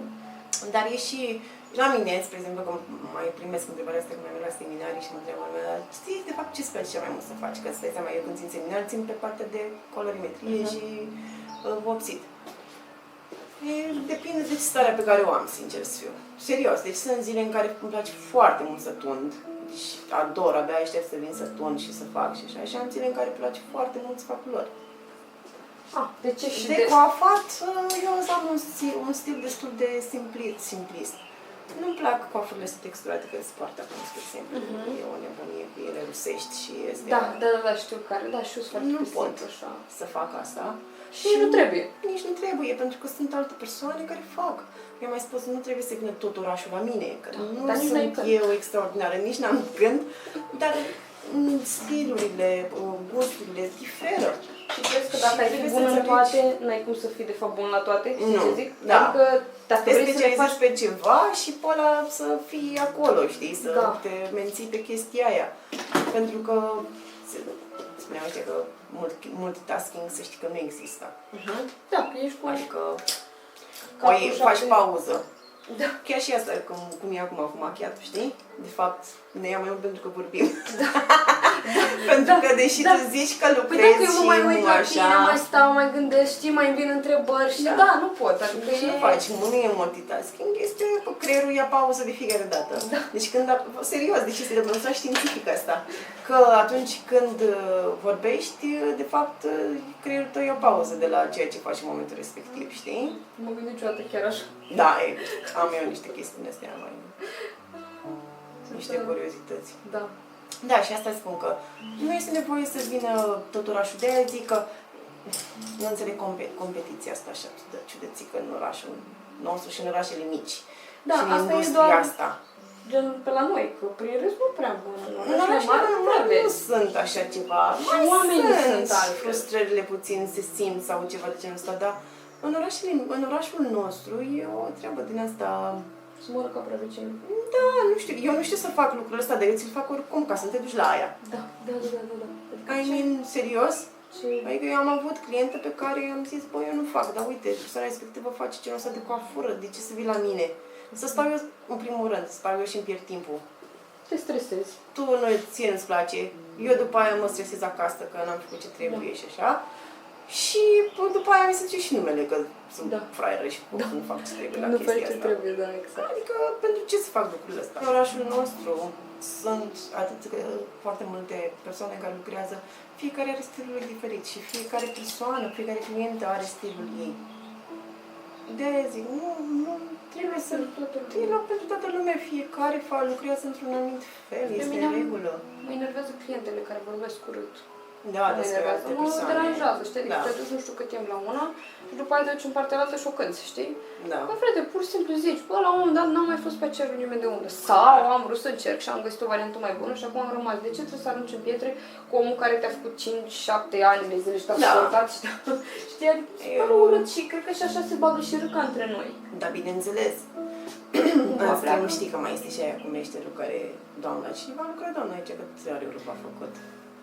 Asta mi se pare cel mai urât lucru posibil. Da. Ever. Deși, uite, de exemplu, bine, și tu. Eu mă întreb câteodată când vine la minat sau vine la... Că acolo văd ce s-a făcut chimic și zic, ce ți-ai mai făcut? Dar nu întreb neapărat unde. Păi că asta nu mă este, interesează. că nu întreb unde. Nu mă interesează unde te-ai făcut. Eu fost, văd doar înțeleg. că ți-a ars sprâncenele, că nu știu ce, că uite, ți-a degradat, ți-a prea tare sprâncenele. Nu mă interesează unde ai fost. Da. Doar văd că ai fost. Și atunci... Și asta este. Știi? Și zic, ca să afli istoricul. Da. Pentru Și că zic, este uite, important. ți-a pus, eu nu pot să mai fac acum laminare pentru că, uite, cine ți-a făcut înainte, ți-a făcut așa, dar nu mă interesează, nici nu întreb, adică ce treaba am eu? Nu, că nici eu nu. Că mai am cliente care vin și zic, dar nu mă interesează să știu unde ați fost. Adică e ok. Da. Doar să-mi spuneți ce s-a întâmplat cu părul dumneavoastră și ce v-a pus pe el, dacă ați observat ceva, dacă la sfârșit v-a pus. Da, dacă ți-ai pus tu acasă nuanțator sau din asta din comerț și trebuie să știu ce șampon din ăla gri ai folosit. Da, la grid îți face păr. Ăla gri îți face părul mov.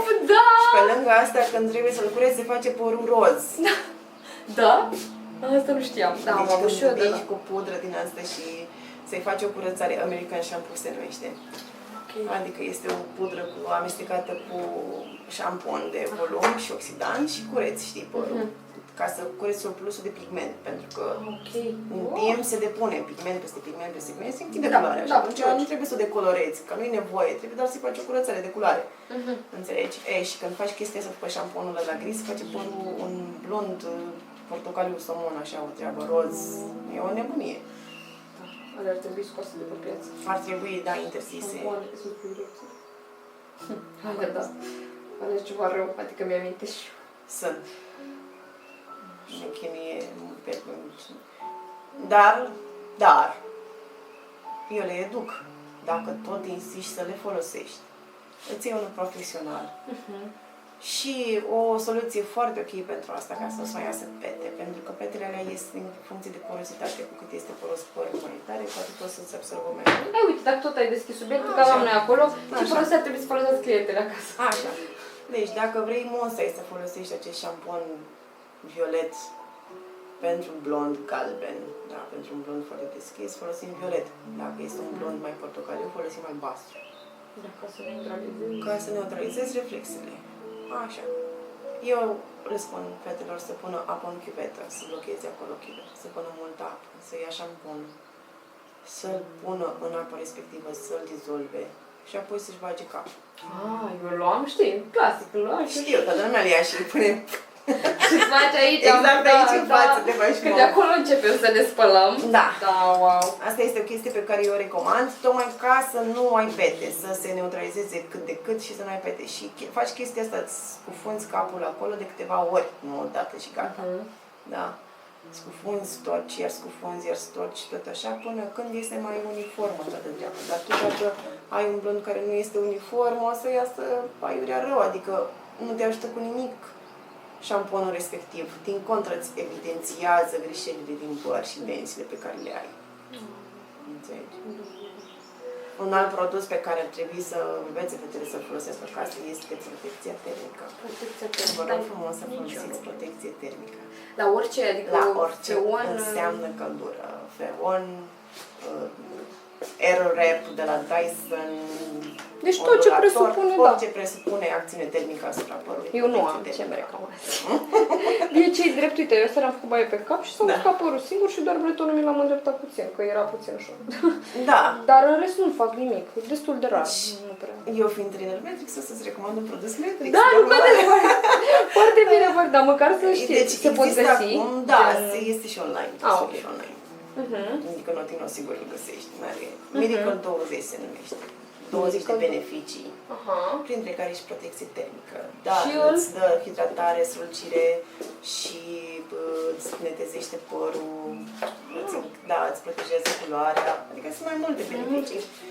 Dar, în mod special, protecția termică, chiar dacă ai, spre exemplu, păr natural, trebuie să o folosești.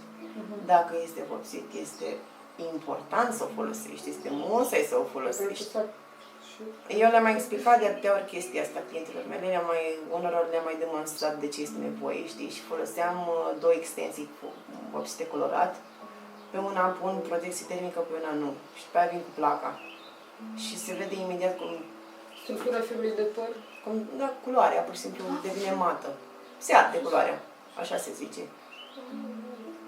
Da. Deci, pur și simplu, se mătuiește culoarea și își pierde intensitate. Știu. Da. La partea cu blondul, placa, eu le spun, vă rog frumos, să nu mai folosiți placa. Deloc? Placa și blondul nu se împacă. Păi și ce faci dacă vrei să întreb? Feonezi. Și cât au timp să se feoneze acasă? Nu au timp, Sau dar știu să măcar se să facă. pună o protecție termică. Ah, ok. Deci Că asta măcar asta te mai ajută, știi? te mai ajută. Da. Pentru Balsam este musai să Ah, folosești. da, balsam. Și balsamul cum? Am foarte multe persoane care spun că nu folosesc balsam pentru că le îngrașă părul. Da, asta e Pentru că nimic, nu este nu? aplicat bine, da. Sau Atât care e tot. diferența balsam și mască? Mască? Există o diferență. Masca este special creată pentru părul gros. Fiul de păr gros, aspru.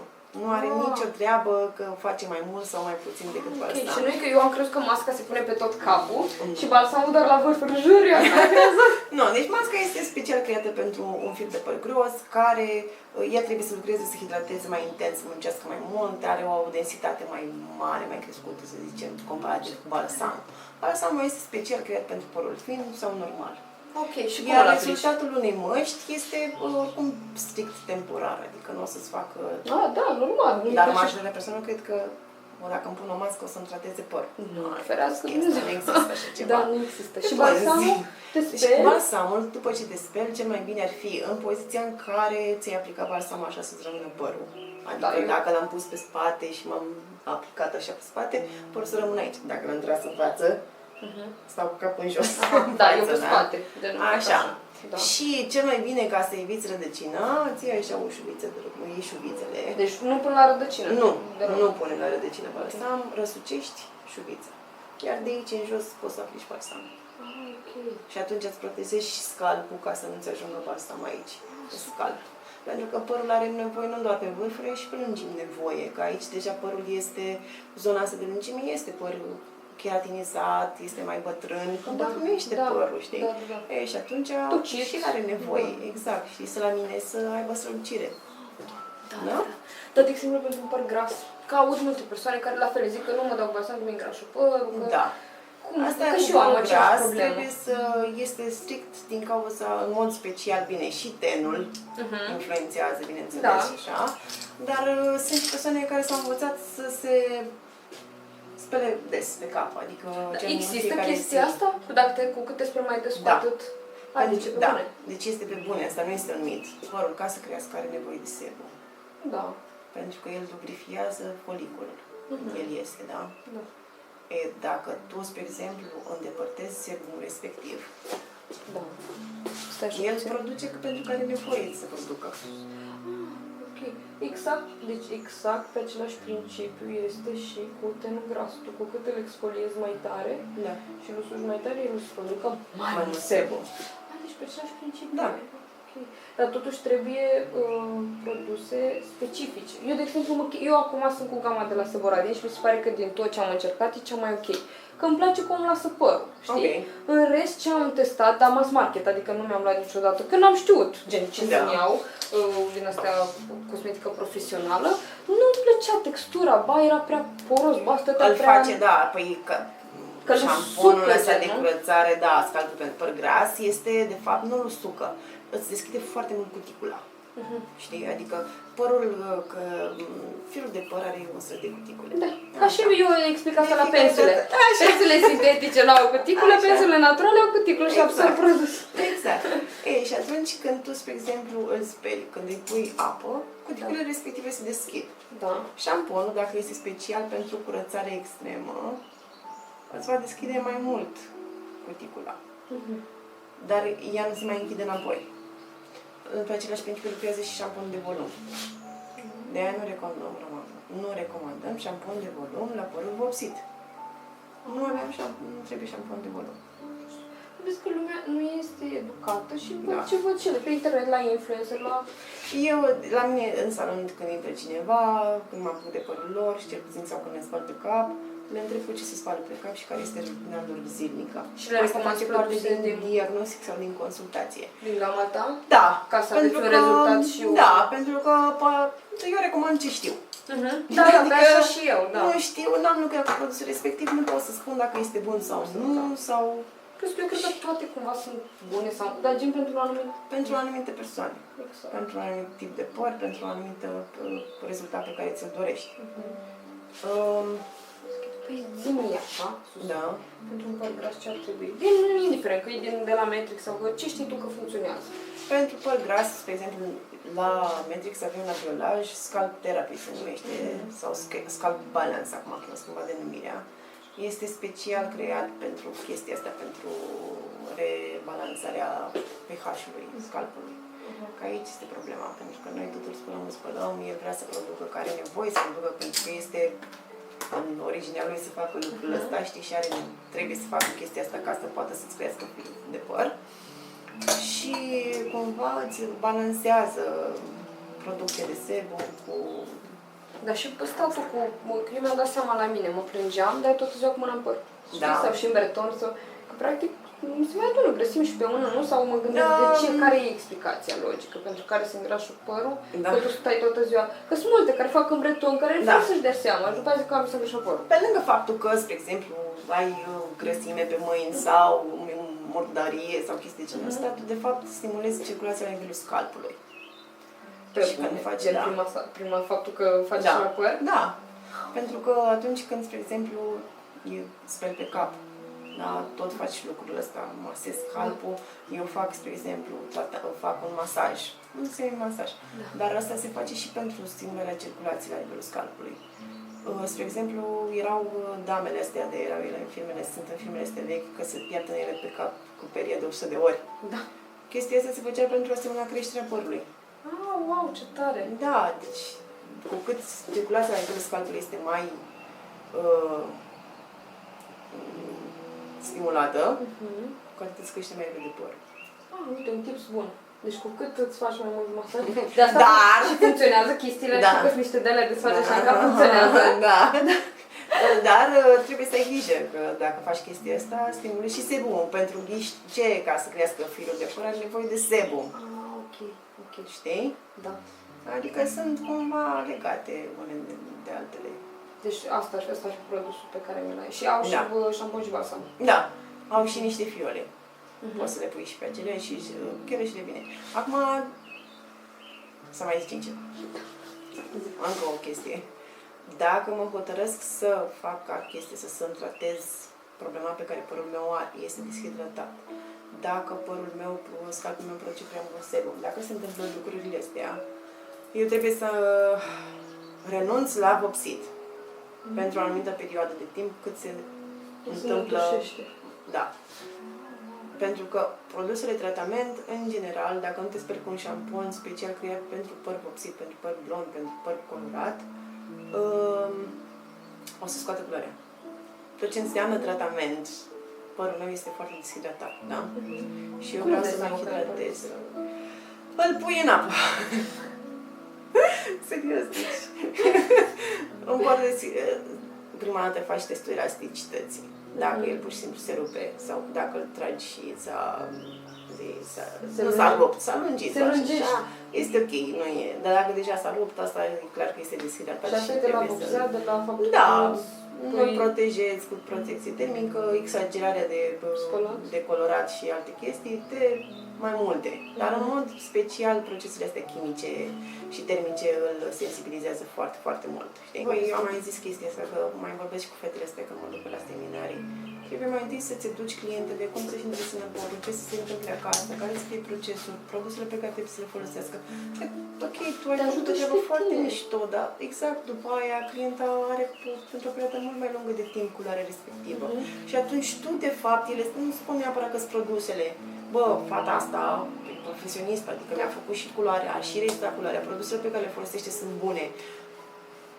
Adică, da, uite, vezi că sunt unele care zic că nu mă mai duc la ea, că nu mi-a restat culoarea. Dar acolo e vorba strict de ce a folosit profesionistul sau și de ce face ea după aia acasă și... Depinde. Că, de exemplu, la mine, dacă nu îi rezistă machiajul și eu văd care nu ne-ai îngrijit, eu încerc, dar eu nu pot să fac. Adică în jumătate de oră ce pot să fac? Fac cu spălare rapid, un colagenul, dar nu e că fac ce ar fi putut ea să fac o lună de zile. Da. Și când tu pui toate produsele care sunt de rezistență și eu să înceapă să-i fac chestii pe față, eu sunt de vină că mi-a stat, știi? Doar că, la mine e o chestie de machiat și gata, la tine e... Da. Motivul pentru care nu rezistă culoarea, pe lângă nu folosește protecție termică, folosește, spre exemplu, apă foarte fierbinte sau foarte caldă când se spală pe cap. Eu fac asta, deci eu când toate femeile fac asta, e saburi. Deci noi zici că suntem în iad. Avem probleme cu circulația. Doamne ferește, eu am crezut că sunt singura. Nu, deci majoritatea femeilor se spală cu apă foarte caldă, foarte fierbinte acasă pe cap. Eu le recomand și când le spăl la salon, le spăl cu apă călie, iar ultima clătire, deci clătirea finală după balsam, trebuie să fie neapărat apă rece. Cât suporți. Nu rece, gen Wim ne băgăm cu gheața acolo așa. Dar este ok, adică dacă folosești apă rece, la sfârșit îți stă luciu, pentru că îți închide cuticula părului, este mult mai strălucitor. Wow! Ia să fac și eu asta. Sigilează cuticula, sigilează culoarea. Că până la urmă poți să te cap așa în jos să nu simți gen pe corp. Bineînțeles, și eu cam așa fac și iau para de duș și dau așa cu ea când mă spăl acasă, că eu mă spăl acasă, mă spăl la salon. Uite mă, tips and tricks. Ce drăguți. Deci astea chiar sunt bune de folosit acasă. Este musai să facem chestia asta și trebuie să le învățăm. Deci nu, că nici pe mine nu m-a învățat nimeni până mama, când eram eu mică, să zicem, ne spăla pe cap, cum știa și ea, că n-a fost întotdeauna cu afeză, îți imaginezi, nu? Și clientele noastre la fel n-au avut parte din informația asta, știi? Și atunci noi, ca și profesioniști, hairstyliști, trebuie să ne facem datoria. Nu stau acum să o întreb unde-i fost sau ce-ai făcut, și pur și simplu eu te iau și te întreb cu ce te speli pe cap și ce ți-ai făcut, cum ți-ai întrețit părul acasă, ca să-ți arăt și să-ți spun cum trebuie să faci de fapt. Plus că acum e un curent de oameni care fac chestia asta, că până acum și la machiaj și la păr te duceai, îți făcea acolo o tăntiță și, adică fără să sune în fel. Acum lumea, gen eu, tu și sunt și mulți alții, au început să se educe și dau informații clientelor, pentru că la fel și mie mi se pare că eu dacă îi dau ei informații, adică mă ajută pe mine după aia când vine la machiaj. Categoric, eu știu ce are de făcut, tenul arată bine, știm toate cele, nu mă sperie cu nimic faptul că ea știe ce produs am folosit sau are și acasă cu scrub-ul sau are acidul hialuronic sau foarte bine. Trebuie să știi să folosească corect, pentru că te ajută pe tine. Așa, la capitolul Tips and Tricks. Șamponul uscat e bun, nu e bun? Șamponul uscat este foarte bun, dacă știi să-l folosești.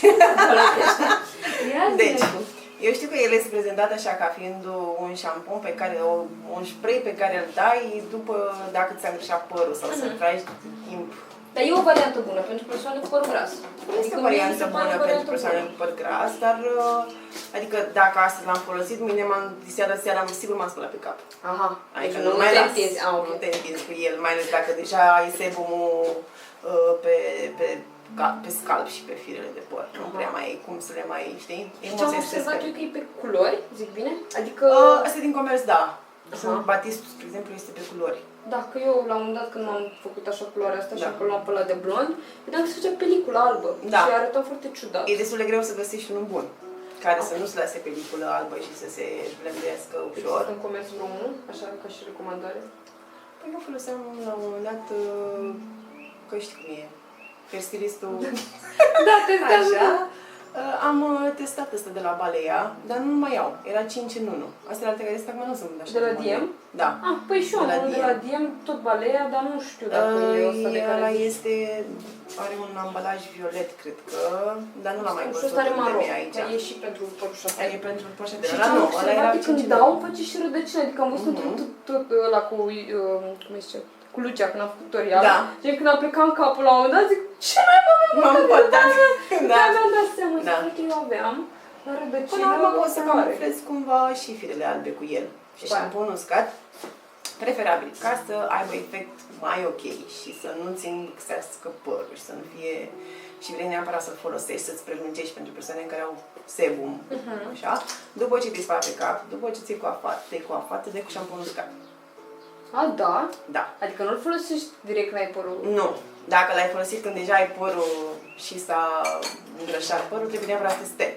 Dacă îl folosești după ce te-ai spălat pe cap și după ce te-ai coafat, el îți mai dă și textură, îți absorbe și sebumul și atunci îți prelungește cumva perioada de spălare. Și există vreo metodă de a-l aplica?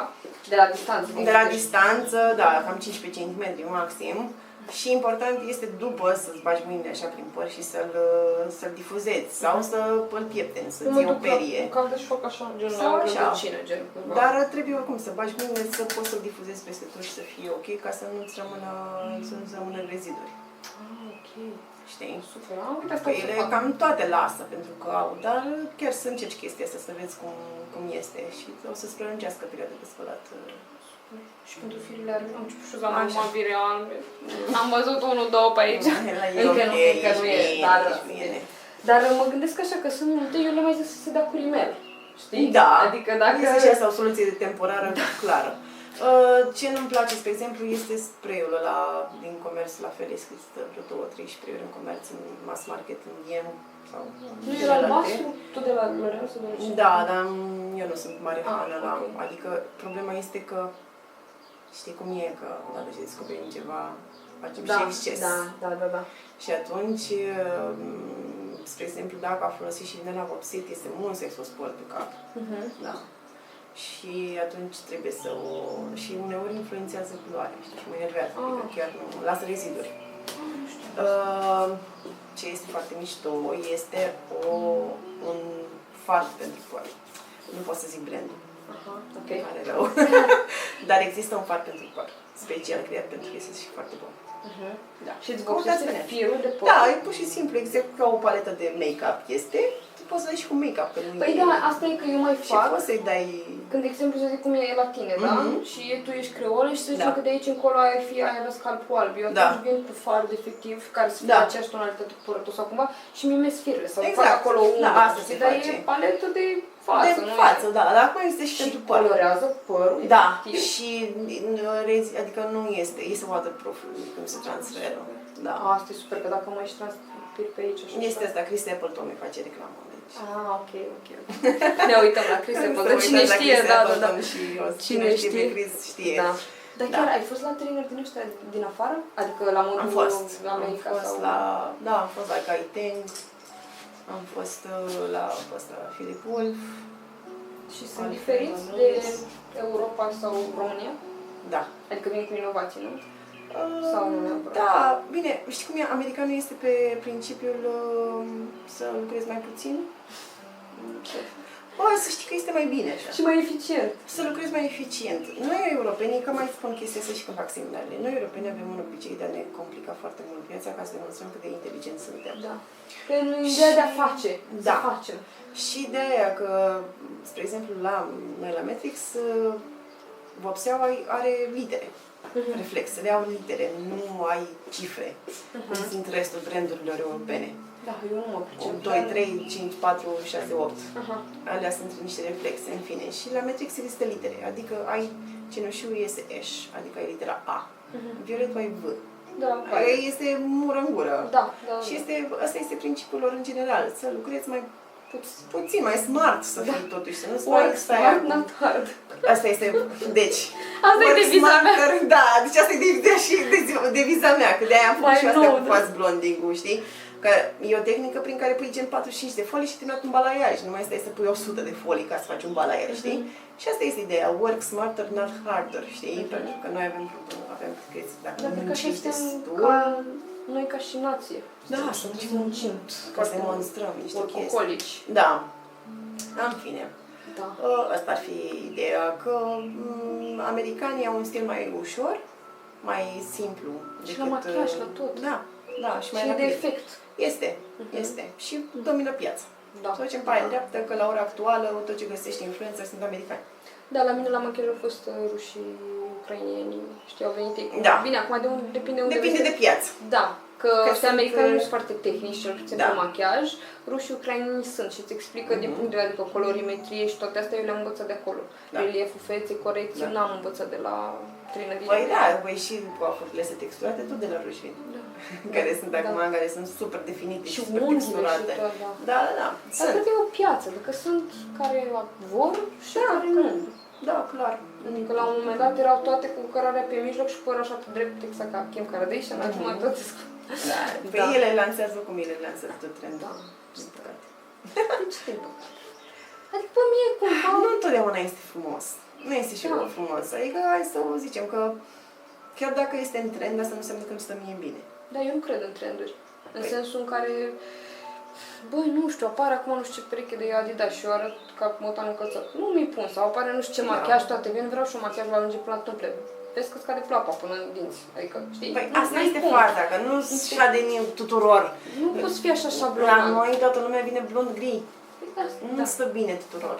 Mie nu-mi stă. Spre exemplu, dacă ai un ten care este cald, ai ochii la fel, căprui, nu îți șade bine Eu deloc zici cu că gri. eram, dacă ți arăt poză cu mine blond platinată, bine machiată, o scoteam. Da, da. Da, nemachiată. Era Dar- moartea în vacanță, efectiv, adică nu exista. Dar eu vroiam pentru că toată lumea se făcea, știi? Da. Și cumva... Deci nu cred în trenduri, plus că astea vin și pleacă și acum, Da. cel puțin la machiaj, au revenit, uite, spre cele naturale. Machiajele mai sunt acum, e și tendința asta de machiaj alungite, dar sunt și machiajele naturale. Cumva natural, Kim Kardashian, dar nu e nimic natural acolo. Pe mine mă enervează chestia. Fă machiaj, are 70.000 de straturi de machiaj pe față. Da. Dar pare natural. Dar cumva înțeleg ideea, știi, de ce le place lor. Dar într-adevăr o duc într-o extremă. Eu am văzut filmări cu ele machiate, cum zic, tutoriale, făcea Mario. Da, Și vedeam masterclass, da. cât se vede pe față, adică și eram, Doamne, să-i pui unei cliente și să pleci așa să stai toată ziua, e fel total. Cu straturile, da, Da. clar, în niciun caz. Da. Asta e chestia, că, ok, post de referință este post de referință, ca să poți să dai seama cam ce Exact. culori îi plac, ce și-ar dori, cum ar trebui să, adică cum ar arăta, să-ți dai seama de gusturile. Gusturi, că nu da. ai de unde să știi, că nu toți gândim și noi toți avem aceleași gusturi, asta este foarte clar. Dar trebuie să fim și realiști, că la un moment dat, ok, și la mine vin cu niște fotografii de pe Pinterest foarte frumoase, naturale, Păr de la coc, extraordinare, extensii și ele au ordinare, două. așa, da, știi? Și este o chestie din asta, în primul rând. Pozele sunt făcute pentru poze. Noi Și la voi la fel.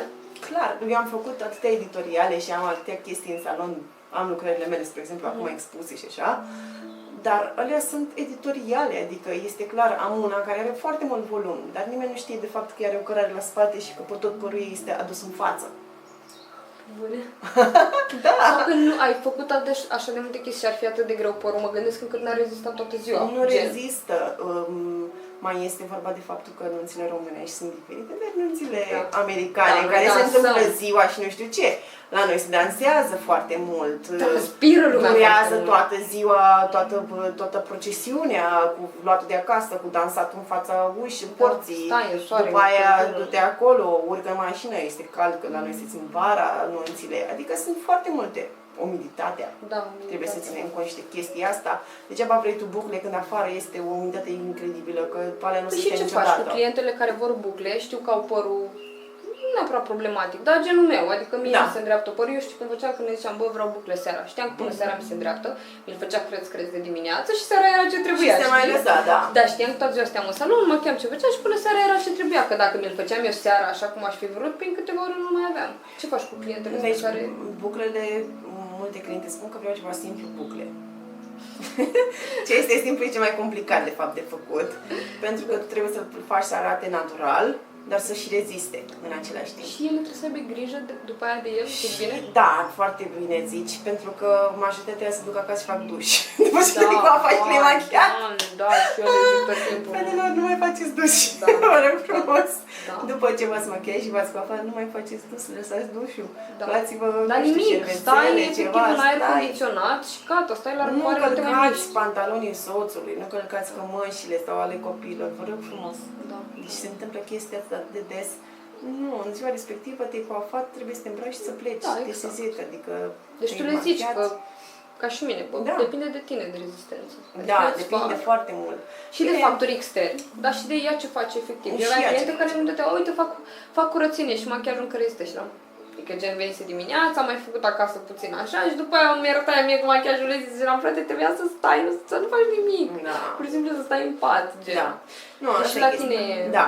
Deci trebuie să ai grijă de el. Și dacă auzi comentarii gen nu mi-a rezistat, mi-au căzut buclele sau mai știu ce cum o iei. Sau cum, noi nici cum, pur și simplu ție... Așa s-a întâmplat. Așa a fost să fie. Nu știu Dar să tu le zic. explici la început, e Eu le posibil să nu spun, stea. da, că tu vezi părul. bineînțeles, când vine cu părul respectiv, le explic, bă, uite, eu îți fac chestia asta, dar este posibil să nu stea 100%, să stea până dimineața, asta este clar. Și le dau o alternativă când nu există această posibilitate, că degeaba vrei tu neapărat să faci bucle dacă părul tău nu rezistă. Hai să vedem cum am putea să-l facem în așa fel încât să-ți placă și ție, să și reziste. Da. Știi? Faci Nu. chestii care nu-ți plac? Nu. Nu, eu am făcut la început, că și la Da, început faci de toate. la început faci de toate. Acum, Și eu am făcut la început. acum încerc să fac așa, nici ca ea, nici, adică dacă ea ce nu-mi place, zic, bă, nu mă duc nici în extrema în care eu le știu pe toate, eu fac ca mine, fac așa Da. să fie ca mine, dar să se vadă și ea, Da. să aibă chestii. Păi trebuie să fie cumva ajungi la un compromis. Da. Faci tu puțin, faci și din ce place ei și din ceea ce îți place ție. Dar în general, nu știu, la mine clientele mele sunt genul, bă, asta este, ori mi-aduci poza și ok, se potrivește, dacă nu spunem tu altceva, propune-mi altceva, știi? Nu, și atunci căutăm în funcție de Față. ansamblu, Da. de tot. Da, da, da. De la pantofi, unghii, Da, îmbrăcăminte. îmbrăcămintea schimbă mult. Adică Poți să fii pe trebuie aici să te- decoltată, vii cu părul, nu știu Da. cum, dar poți să-i schimbi fața, exact cum îți povesteam. Da, da, da. Vii și schimbi, sau eu astupi un breton foarte care Da. pe mine după aia la machiaj mă ajută. Într-adevăr, Da. mă chinui eu puțin, gen, Da. să fac. Dar prefer să-mi astup tu, gen, din ce faci pe față, Da. decât să mă chinui eu și să-i pun kilograme, să, nu știu, să fiu foarte, foarte dezgolită, să-i pun eu foarte mult machiaj, care oricum se și vede. Da. Adică dacă vreau să corectez chestia La asta, fel, știi? dacă, spre exemplu, are frunte înaltă, nu poți să-i trag acum tot Da, pozele ponytail. sus, adică și le mai Chiar dacă ea vrea. explic, chiar dacă ea vrea, adică, na, bine, acum ai putea să-i, că se poartă șuvițele Da. făcute, Adică mai distrage retonajele, atenția. mai distragi puțin atenție, dar tot nu te avantajează. Am văzut atâtea coafuri făcute, doar pentru a fi făcute, Da, și eu la fel. încât îmi vine să plâng câteodată. Da, mie mi se pare și că- eu nu înțeleg. Cel care face nu mai gândește. Da. Știi? Adică tu de asta ești acolo, ca să gândești pentru client. Clientul vede și atât. Ca așa mă duc și la unghi și zic, dar zic, bă, dar stai puțin că eu n-am unghia, eu n-am degetul ăla din poză, explică-mi tu ce ar, Da. nu știu, ce-mi trebuie. Eu sunt flexibilă pentru că probabil lucrez în domeniu. Da. Și ce am acum, am educat clientele, adică le zic și sunt foarte deschise. Și la fel și cu prețul, adică eu, de exemplu, nu știu, poate și tu ai cliente care vin o dată de 2 ori când sunt nașă mireasă și după aia se duc în altă parte. Eu înainte Da. l-am personal, acum sunt, bă, dacă ea a ales la cele mai importante evenimente și îmi și zice, Da. nu permit să dau 280 de lei, Da. nu știu, o dată pe lună sau de 2 ori pe lună. Vin Da. la alea mari, și sunt ok, Normal. adică o iau ca pe un... Da, ca o chestie până la bună urmă, acum, da, știi? este un Că lucru înțeleg bun. că e un serviciu de lux, adică eu Da. cumva spre asta tind. Nu e doar machiaj. Și atât. Da. Că dacă era doar machiaj, el în care și automat și clientela e gen alta și exact. e nișată și fac mai puține și mai bine și mai Asta relax. este, de-aia zic, toată lumea are loc pe această piață, pentru că fiecare lucrează diferit, clientele își aleg unde vor să meargă. Dacă nu vor să meargă acolo, nu merg acolo, dacă vor să vină la tine, vin la tine, dacă vor să meargă în altă parte, pot să meargă în altă parte. Știu că sunt așa de multe anunți încât și toată lumea se machează. Toată lumea se machează și coafează, că nu mai există. Deja e rușinos, eu nu o văd. Că eu mă duc de cel mai multe ori necoapată și... Adică știu să mai fac chestii așa de urgență, știi? Plus că machez toată ziua, n-am timp să fac cine știe ce, să mă duc la coafor. Dar văd că toate sunt gătite. Adică a luat o amploare foarte mare domeniul, comparativ cu începuturile. Este foarte bine pentru că, până la urmă, știi cum e vorba și de self-respect. E chestia asta să te... Dacă tot mă duc la un eveniment, hai să fiu și eu, să fiu, când intru acolo, să uită toată lumea la mine, îmi face și cum știu gagica asta. Eu am avut o clientă care a zis că n-au recunoscut-o să la o nuntă cu soțul ei. Era o nuntă din asta, gen, o cunoștea doar pe ea, eu nu-l cunoștea. Și ce se uită, cine sunt ăștia, de ce au venit noi la nuntă? Eu nu, acum, asta cu nu te recunosc, nu mai e chiar așa de bine. Adică ce vrei zici, că nemachiată surâtă sau ce? Băi, nu se machează niciodată, adică se machează destul de rar și oricum am schimbat-o radical, deci am schimbat-o radical pentru că i-am făcut și bretoni, am făcut, deci nu mai era ea deloc, știi? Și mamă, când a ajuns la nuntă, mireasa, bună ziua, da, bine ați venit, intrați, nu știu, stai, după 10 minute vine, tu erai? Știi, e o chestie din asta, s-a schimbat radical, da, e mișto așa când se întâmplă chestia asta. Ce ar trebui și ce nu ar trebui să facă clientele înainte de o programare la da, adevărat. Aici chiar nu știu. Asta chiar trebuie să vorbim. Voi vorbesc. Eu doar ascult. Așa. Ce este important? Nu vă vopsiți gen în ziua sau să vă doriți să vă vopsiți cu o zi sau două înainte de coafat.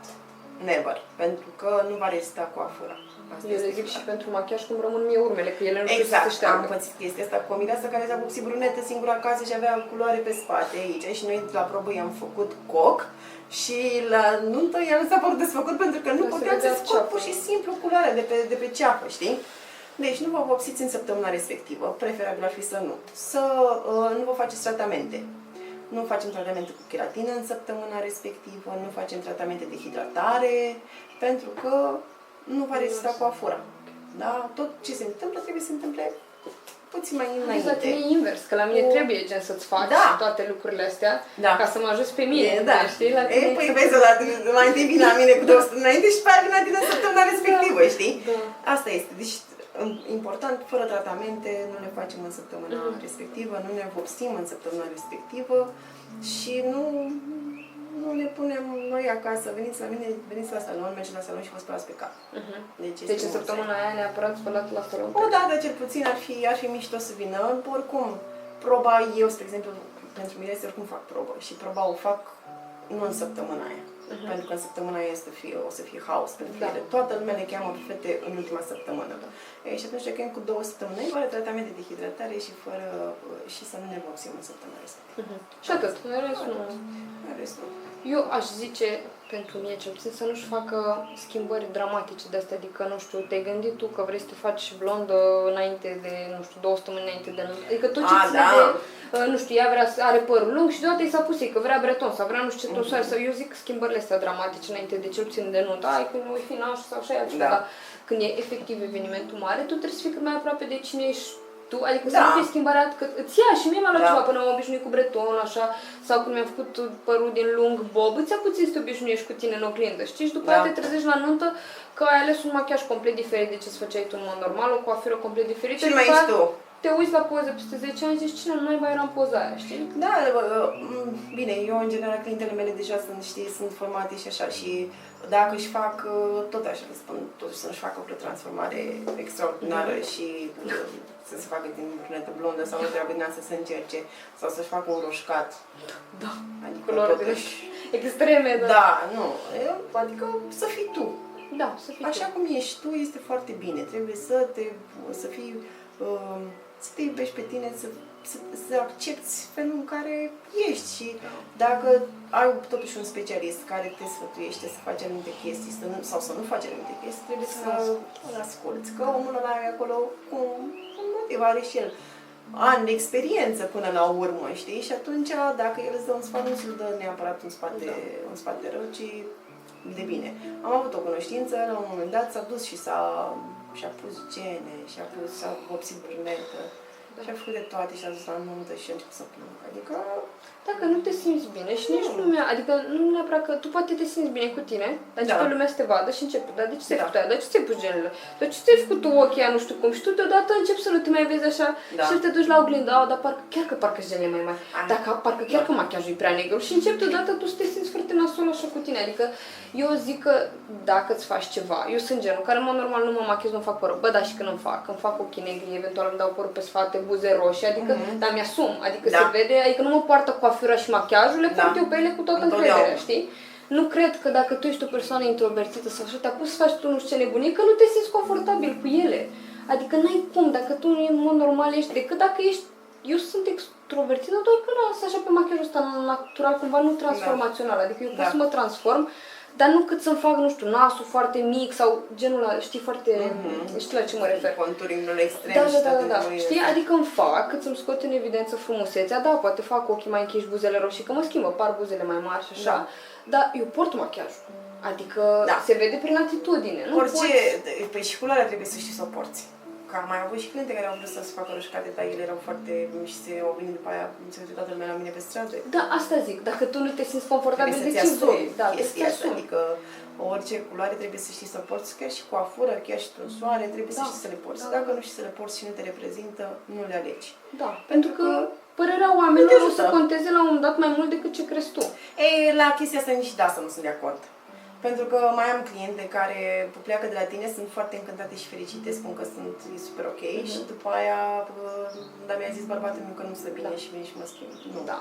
Dacă ți-ai făcut și te simți bine și îți place, nu trebuie să conteze ce spun ceilalți. Așa și eu cu bretonul. Eram, pro și contra. Zic, dacă mie îmi place. Dacă mie îmi place cum arată așa cu bretonul ăsta de Irina Rimes, și nu mă interesează ce zice lumea. Adică chiar n-am nicio problemă. Poate peste 2 ani o să-mi dau seama că nu mi-a stat sau că nu era cea mai potrivită.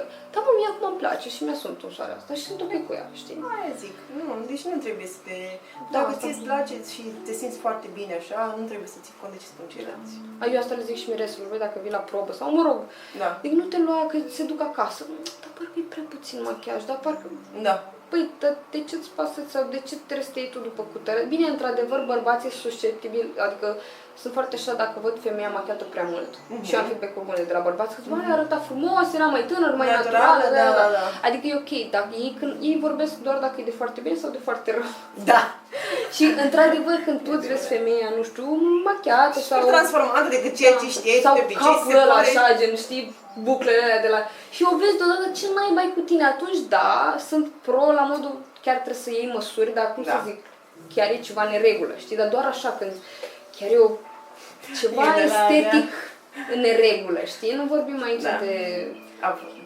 A fost o fază acum vreo 2 ani, cred. Nu știu, în fine. Eram eu la salon, lucram și chiar aveam o clientă de-a mea pe care o fac tot timpul, știu exact ce-i place, în fine. Și lucram noi acolo, ea fiind nașă, râdeam, bineînțeles, un vai foarte mișto în salon și la un moment dat într-o tipă, știi, cu voală în cap, mireasă, trebuia să fie la make-up, la Ionela și noi ce mai durează 5 minute și te iau. Da, stătea, păi și când a început de să plângă. Să plângă, m-am speriat, amândouă, eram, ce s-a întâmplat, ești bine, ce s-a... Eu nu pot să mă duc la nuntă în halul ăsta, arătând în halul ăsta, tu nu vezi? Asta este coafură. Oh my God, nu cred. Știi? Dar am întrebat-o, ai fost la probă? Nu a fost la probă. Și am zis, de vina ta, dacă tu nu ai fost niciodată la persoana respectivă să te coafeze, nu ai făcut o probă ca să vezi dacă îți place sau nu până la urmă. Așa bun că toată lumea zice că știe să facă, dar... Nu se poate. Trebuie să mergi să faci probă. Da. Eu insist pe treaba cu proba, chiar dacă poate unii spun că nu e ok, mi-a mai zis cineva odată că el nu-și face probă pentru că dacă nu iese la fel și a doua oară. Păi, oricum nu se iasă, eu mereu zic că la nuntă să fie varianta cea mai bună, dar măcar clar, păi ca să știi măcar despre ce este vorba. Și am sfătuit-o, nici măcar nu se făcea la mine la nuntă și i-am zis, rog frumos, du-te și du-te la probă. Și nici măcar să nu te aud, că după aia ai să vezi că nu o să-ți placă în ziua nunții și și atunci oricum le iei pe toate foarte personal în ziua nunții. Da, presupusul este prea mult, prea mare și stresul. Și cred, cel puțin la machiaj, de varianta asta de natural, la mine într-un fel, la Lucia, că am avut-o ea altfel, Da. știi? Adică Da. tu vii și zici, vreau un machiaj natural, ce poate să fie așa de greu? Dar vezi că naturalul meu e diferit de-a tău și tu trebuie Da. să vezi cu care din alea naturale te pupi. Că Exact. e posibil tu să-i spui că vrei natural și așa și ea să-ți spună acolo, să fac o linie de tuș, dar tu fix linia de tuș n-ai vrut-o. Da. Și să-ți se pare că e prea mult și așa, Da. adică da, e complicat și cu femeile e complicat. Nu e complicat, dacă Nu știi ce este vrei să-ți complicat. alegi, mie Instagram-ul și cu asta Da. mi se pare o variantă foarte bună. Băi, te uiți Da. și îți alegi repere de acolo, de pe profilul omului. Nu te duci sau dacă mai mi-aduci 2-3 poze prin altă parte, poate, nu știu, ai văzut o culoare pe care n-ai văzut-o la mine și zici, uite, da. Da. Dar în rest, uite-te pe profilul omului, nu veni Vezi cu ce poze, lucrează. exact, nu veni cu poze de prin nu știu pe unde, când omul poate te duci la o Mie, tăntiță și arăți bucletele Waze. Da. Și ea, tăntița, are, știi, dropul ăla. Ondulatorul și- la clasic Poți și să-ți îți face facă niște ea, dar nu- stăpânuțe. Că da, vorba aia este, e bine să-ți pieptene buclele. Adică nu are cum să-ți facă, că nici nu știe, nici nu s-a mai instruit, nici nu, adică dacă vrei Da. să te duci să-ți faci ceva, caută-ți unul potrivit pentru tine. Pentru că dezamăgirea e mare și după aceea Da. dă vina pe noi. Că Da. am dat prea mult, că e prea scump, că nu mi-a ieșit, că nu mi-a stat pe... Dar de fapt, cred că alegerea tot timpul e la tine. Adică Da. tu ești... Nu te obligă nimeni Da, exact. să vii la mine sau să te duci la nu știu cine sau nu știu care. Fiecare, asta este. E liber să aleagă. Și mai Da. scump și mai ieftin și mai... Da. Crezi că se reflectă calitatea în preț? Nu întotdeauna. Mhm. Eu până acum mulți ani eram Sub, da, știu. eram sub piață pentru că îmi consideram că mai am de învățat și că trebuie să mai investești sau că nu sunt la același nivel la care trebuie să fiu. Și existau oameni care făceau niște lucrări incredibile și încă sunt oameni care fac lucrări incredibile și cer foarte mulți bani. Mhm. Da, Deci nu incredibile. tot. În sensul, da, incredibile, da. Da. Deci nu în sensul bun. Da. Da, la mine, nu știu, e și chestia asta că nu știu cât investești tu, să zicem, pe partea de coafură. Da. Dar startul în machiaj, adică investești. Hai zici Investești. cursul, dar foarte multe consumabile. Da. Și cumva înțeleg că fetele care pornesc acum și machează nu mai acum să pornească cu 35 de lei cum am pornit eu. clar, Și clar. trebuie să pornească mai dar sus, nici nu da. poți să vii cu 2 milioane jumate pe o lună de curs de machiaj sau jumătate de an de când ai exersat sau știi că nu se mai face diferență este așa. corect. Decât dacă ești un super talent, știi, și chiar ai o chestie Da. și într-adevăr Ai venit faci de- ceva de la nebun și atunci da, înțeleg, știi? Da. Dar în Dacă rest, ești talentat și ești bun, da, dar nu. Da. Din ce am observat eu, sunt oameni care știu să se vândă și oameni care nu știu să se vândă. da. Și am Aici observat este- altă chestie, că ea care se vând, de multe ori nu știu atât de multe, Da. dar tot faptul că vorbesc Da. mult și Este gen adevărat. self-confidence-ul ăsta, Da. te întreabă lumea cât costă. Cum e la tine? La mine sunt prețuri standard, că nu, Da, aia e. da, pentru că sunt prețurile la tine, știi. Da, ce machiaj poți să de pui, nuntă ce și urmează machiaj de să mireasă. pui. Exact. Ei, la mine nu pot să dau un preț. Decât la coafură și tunsoare. Decât la coafură, da. Coafurile sunt cu coafatul și tunsul este un preț exact, adică pentru fiecare. Dar când vine vorba de balayaj, de blond, de vopsit, este destul de dificil. Nu pentru știi că cât intră, nu am nu? de cum să știu exact câte produse intră. Crede-mă că am avut pe cineva care avea păr cât am eu și mi-au intrat 10 cope de pudră, deci mi s-a făcut rău, am zis, what the fuck, adică nici măcar la un păr super lung și des nu mi intrau chiar atât de multe, Și știi? mi-ai pus și chestii, nu știu, poate să dai seama care nevoie de tratament sau nu știu. Bineînțeles, că îi mai faci, îi mai pui o fiolă, îi mai pui bine. Păi și cum le zici? Că dacă marea majoritate se uite și la bani. Știi, cum le zici? Bineînțeles. Cât Păi, costă? aproximativ le spun, asta este, să zicem că ăsta ar fi prețul minim. De la prețul minim în Ne sus. ducem în sus, ok. Nu pot să spun exact cât costă, pentru că mai ales dacă nu te-am văzut niciodată, chiar că n-am cum să spun cât ți intră și ce urmează să facem, habar nu am. Dar cam asta ar fi. Ăsta este prețul minim, de aici în sus, mai mult sau mai puțin. Unii poate fi mai puțin. N-ai de unde să știi, că Dar poate măcar nu le este dai- chiar atâta, dar măcar știi, are un nivel la care să știe. Și asta mi se pare bun la că dacă faci asta la consultație, unul poate să aleagă, bă, vin sau nu vin. Clar. Adică nu-l pui clar. pe scaun și Nu. după aia îi spui În că costă fața 10 faptului milioane. împlinit. Nu. Și el n-are la el. Da. Că și eu la fel cu machiajul. Băi, îi dau prețul înainte și omul să știe. Că poate Da. mă știe de acum 5 ani când machiajul era 150 de lei. Și acum Da. mărim, cum zice, prețul e cu 100 și ceva de lei mai mult. Normal. Și poate el nu mai vrea. Adică te anunți înainte ca să nu mă fac și să mă simt și eu prost față de Da, tine și da, pe da, munca da. mea și pe timpul meu și tu să te simți prost că nu aveai bani la tine. Cred că e o situație destul de Da, inconfortabilă este așa. stânjenitor așa puțin. Deși pe mine chestia întrebarea cât costă. Măi, cumva o înțeleg. asta. Da. Cumva Ca nu să-ți faci înțeleg. un buget, să zicem. Da, ca să vezi. Este în regulă. Acum e cu dus butevinul. Mie mi se pare că dacă îți dorești ceva foarte, foarte mult, în sensul în care sunt unele care întreabă doar pentru preț ca să vadă și întreabă Dacă nu se 2-3 duce. și aleg după preț. Asta Da. nu, deci clar nu e Da. clienta potrivită pentru Da. mine. Adică eu Da. caut genul ăla de cliente care să mă accepte sau ca să vin la mine pentru ceea ce sunt, ce am învățat, ani de experiență, adică mă iei cu totul ăsta, atâta Da. costă, înțeleg că vii doar Da. o dată, nu vii de 7 ori, dar când tu mă alegi după preț avem o problemă. Da. Adică tu nu mai vrei calitatea. Nu are cultura salonului. Da, exact. Știi? Adică Că nu asta mai... este o cultură până la urmă, dacă stai să te gândești, știi? Adică omul care este obișnuit cu salonul, aproximativ, știe să aprecieze cam cât ar costa.